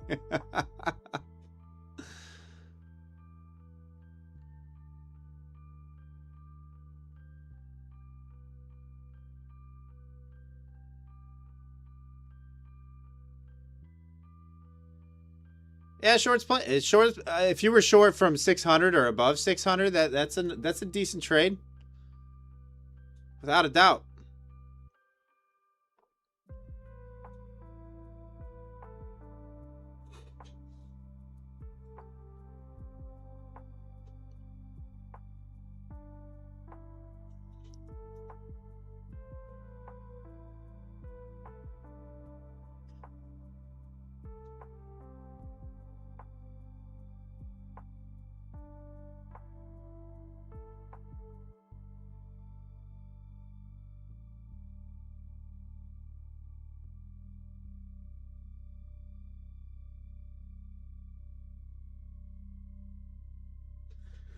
All right, guys.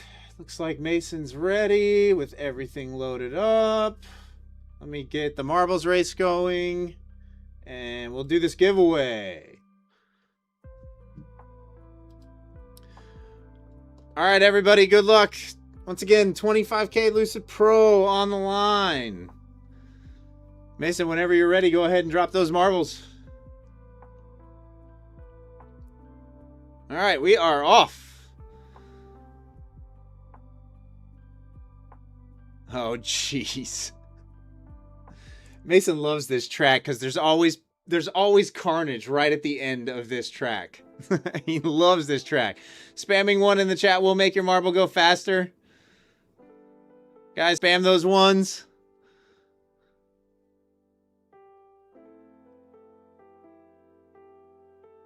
Oh, Kamish out to the early lead. I don't know where the leaderboard is today. I have no idea where the leaderboard is, so good luck. Oh, there it is. All right. I have the longest name ever to win currently with the lead. Oh, stay on the track. Oh, gets absolutely bounced off the track. Fabio now with the lead. Oh no, guys. Oh no, we have issues. This is terrible. Fabio missed it. Oh, Bruner 82 with the W. Congratulations, Bruner. You are the winner of the 25K Lucid Pro account. We'll let everybody finish up here.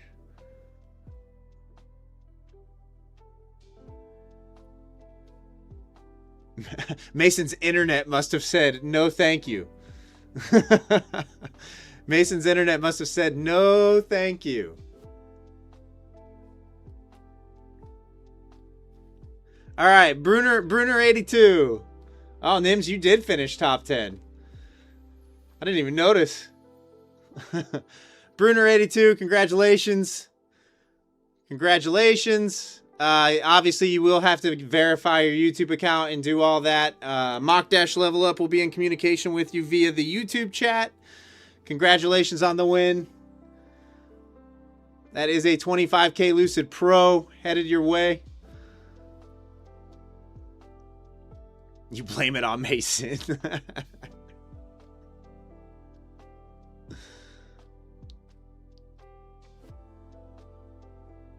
All right. Yeah, congratulations, Bruno82. Those Lucid Pro accounts are nice. You can pass in a single day, activate it the same day, and start making some money. Technically 3 days to pay out if you can do it right. So congratulations. Those are nice accounts. Mock Dash Level Up will be in communication with you via the YouTube chat.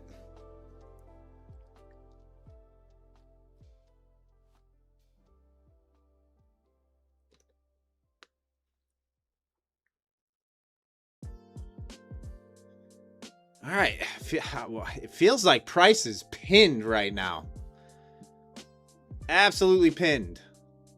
So I still don't have a reason to get out of my trade. It's made a move back up to the top side. I think 580 could at least get traded again, possibly even 600. And if it falls off of this level, if we reject off this level hard, I'll get stopped out and on the move back into 500. So I'm going to let this trade play out regardless. It's either going to be a win or a $300+ loss.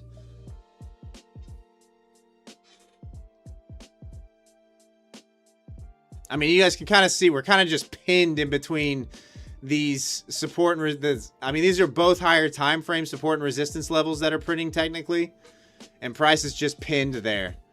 So I think it's kind of a coin flip which way we break, if we break.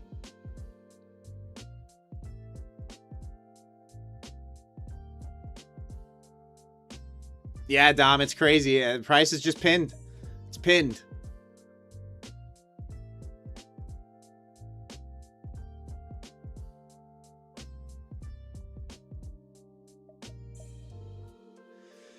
SW, I haven't used top one.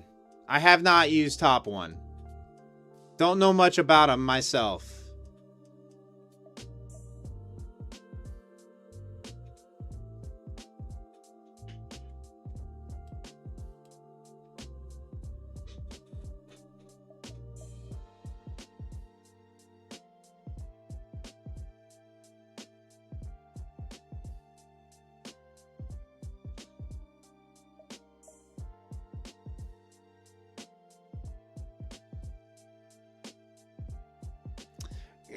Chris, I'm not a good, like, range trader.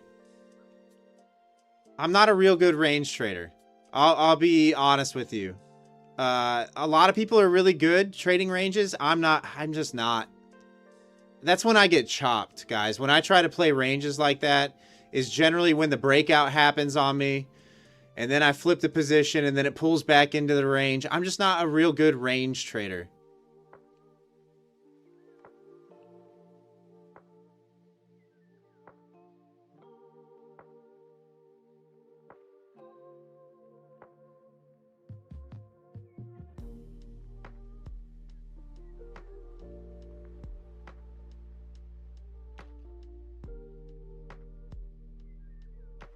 So I honestly stay away from it myself.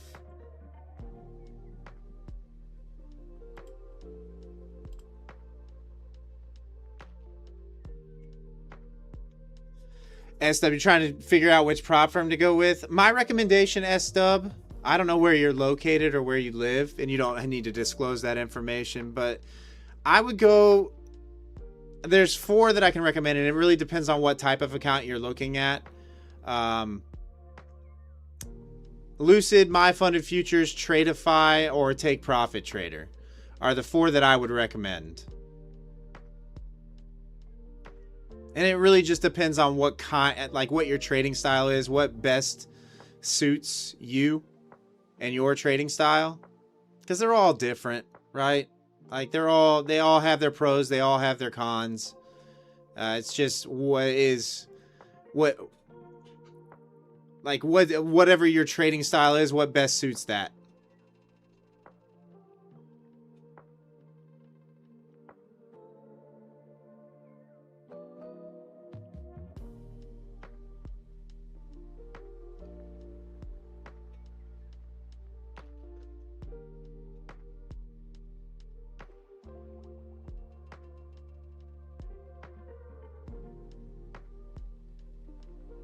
Oh my goodness, price is just pinned in between those 2 levels. Oh man. We might be going till the close today, guys. I mean, we're coming up on power hour here in about 7 minutes, top of the hour. I honestly, as long as price is holding above 500, I could see a power hour squeeze to the top side. I'm half tempted to give this a little more room and risk a little bit more dollar amount to give it back below 500. In fact, I think I'm going to. And as long as we continue to hold above 500, I'm not even opposed to adding to this. Let's see. Let's see what I would have to risk. Not the limit. We want to stop. I'll go ahead and risk to back below 500. So we'll risk 500 on this trade. Even if I take the loss, it's still over a 1K day for me.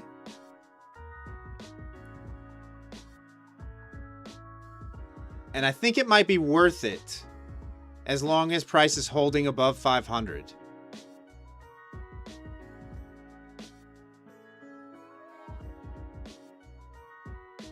Yeah, PG, I'm kind of right there with you on the 500 level. I feel like that is the decider. So I almost think I need to give it back to that, at least with even with where my entry is.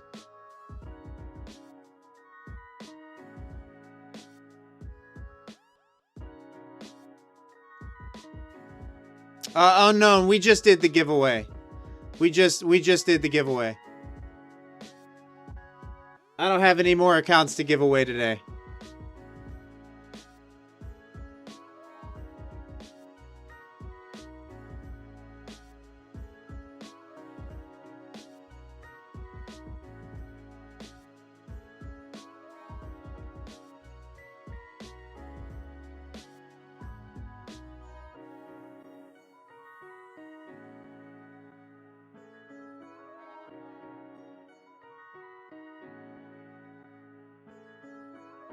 All right, let's see what happens here. 4 minutes until top of the hour.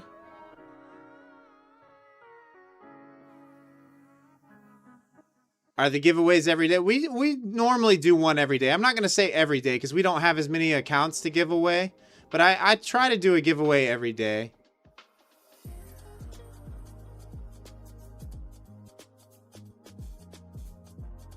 I'm not one of the, we're not one of the bigger channels where we have hundreds of accounts to give away.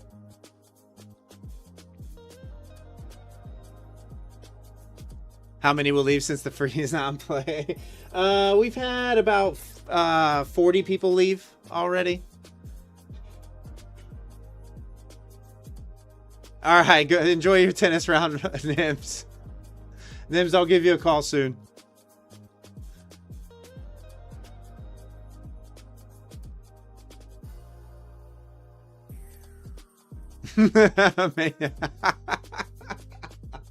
Mason called you and said 1,000 accounts every day. Yeah, I don't.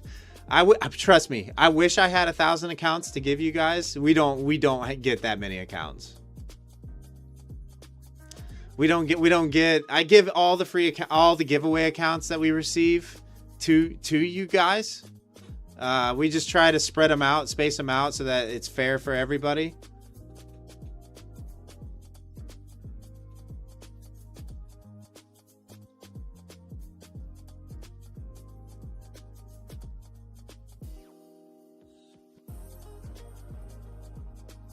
But yeah, no, I wish I could give you guys accounts every day.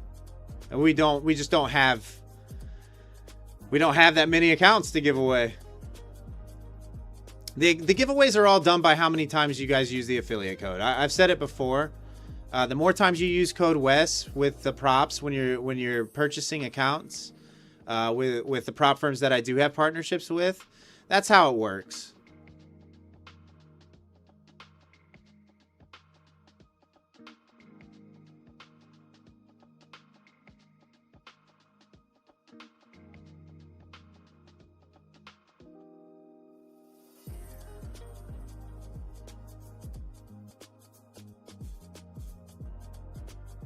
My gosh, price is just pinned right now, guys. All right, we got 2 minutes. Let's see what the move's going to be, up or down.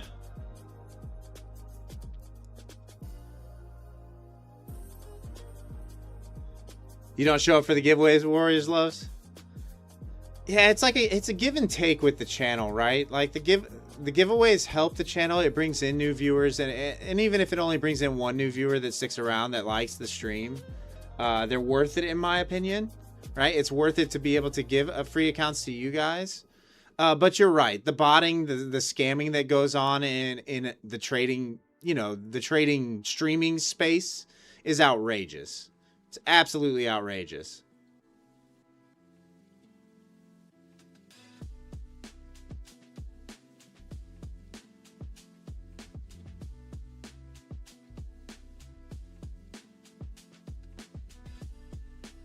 All right, 20 seconds here till the new hourly candle prints.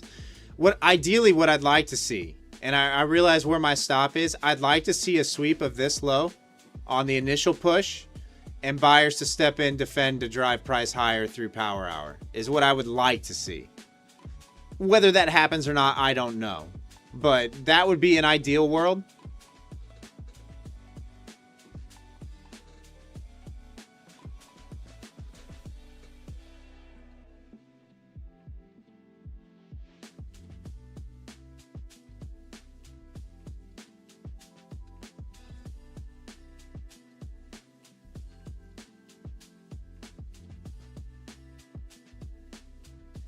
Yeah, Big Teflon, we've reached out to YouTube because we were scared initially when we first noticed it. Because there was a stream a while back, guys, where I don't know if you remember, but we had like, we had like, it said we had close to 8,000 people in the live stream, which obviously wasn't real. And what was even better was a guy came in and said that if I didn't ban somebody during the stream, he was going to bot us. And then I didn't ban the person because they weren't really doing anything. And he botted the channel. And he goes, I warned you. I warned you I was going to do it.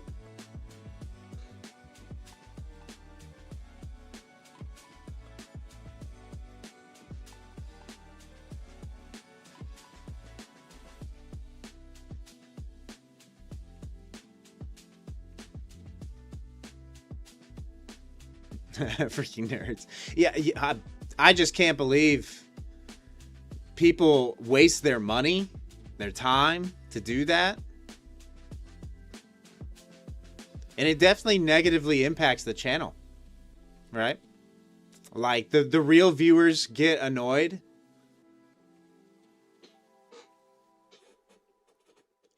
That the botting is happening. YouTube obviously sees that, and you have this massive influx of subscribers and then a massive unsubscribe immediately after, right? The analytics side of things definitely hurts. So it's a catch-22.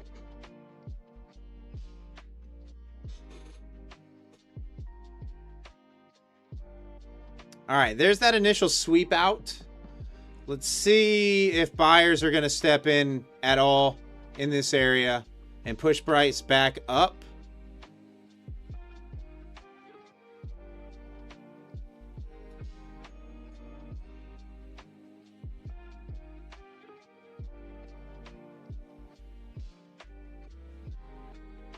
Yeah, Big Teflon, apparently the bots are easy to make. I don't know how it happens. I don't know how people go about doing that. Obviously, it's I've never even thought about doing it myself. Those types of things don't cross my mind. I'm not looking for any way to scheme things in my favor. I'd rather earn it myself. That's just how I approach all of life.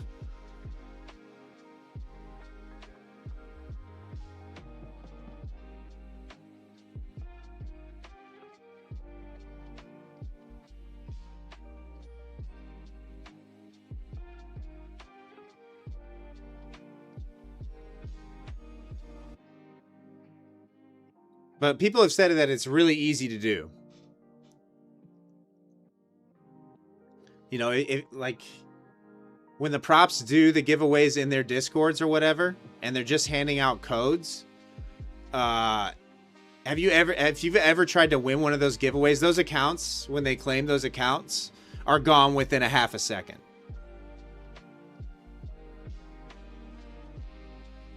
They're gone in a half a second, right? Like, you're never going to get on one of these prop firm Discords when they announce the giveaways, the random flash giveaways, and be able to claim one of those. You're just not going to be quick enough to do it.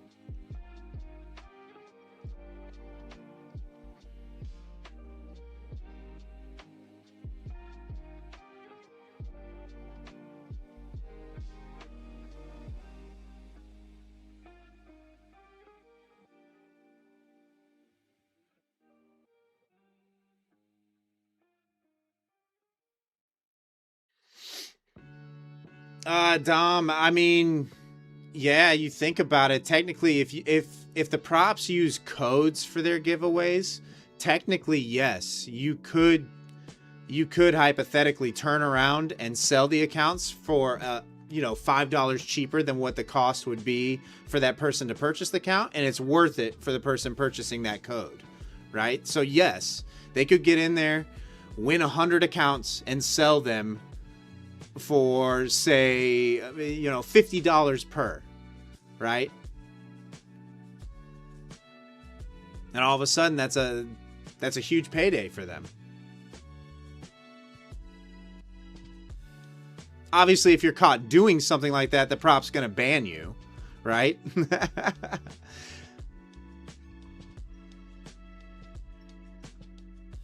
Oh, William, I mean, I'm the same way. I don't ever win giveaways, even when I do participate in them.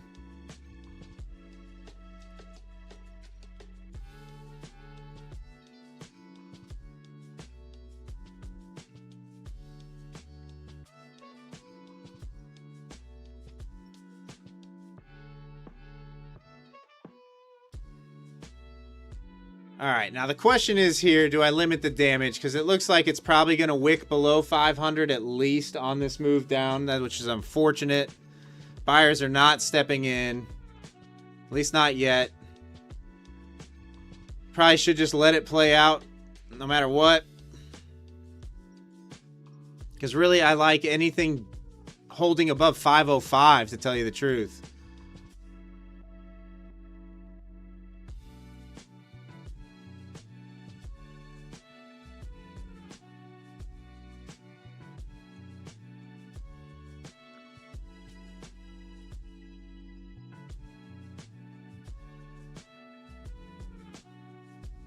Yeah, Dom. So what the smart props have done is they've gone to an email verification kind of format where they're not giving out codes anymore. They're requiring us to give the user full name and email address associated with their account. And that's how they're combating that. So it's going through us and then going through our affiliate manager. In fact, on one of the giveaways that we did in the past, we got the email address and then the affiliate manager came back and said, this person's already been banned. So we can't issue them an account. They aren't allowed to trade with us.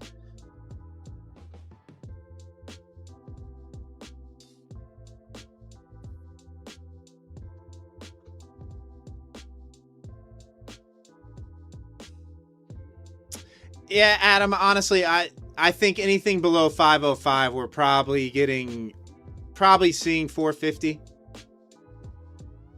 You know, this 457. So I'm not going to drag it out anymore. I'll just take the stop out.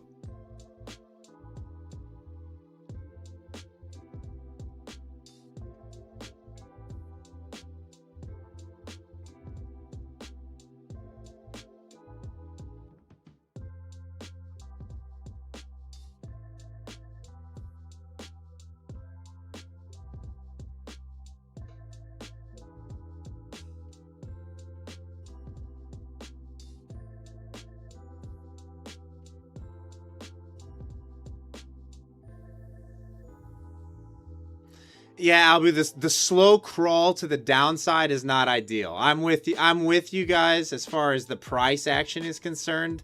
I don't like it when it's slow crawling to the downside. I don't like that at all.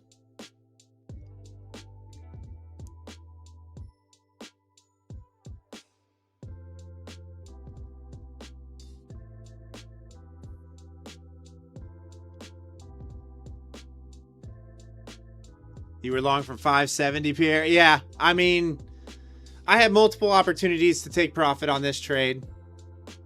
I didn't take it because I thought we were gonna at least see 630. There's the stop out, guys. All right, so that's minus 485 on that trade. That's probably it for me today. Going to just take that loss. Still up over 1,000 on the day total. So it's still a pretty good trading day for me. I'm not concerned about that loss.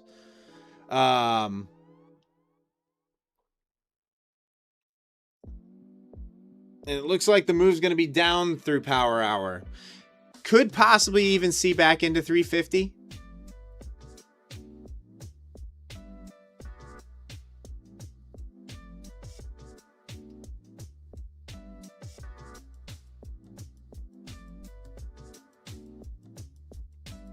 But yeah, all right. Gonna take that loss on the chin. Gonna call it a session there. Guys, thanks for hanging out with me today. Enjoy the rest of your trading session. I'll be back tomorrow at 1 p.m. Eastern Standard. Trade safe. Stay patient. Don't blow your account. Keep those accounts. S-Dub, I'm not in a position anymore. I was 3 micros long there at the most. 3 micros long. Enjoy the rest of your trading session, and I will see you all tomorrow at 1 p.m. Peace.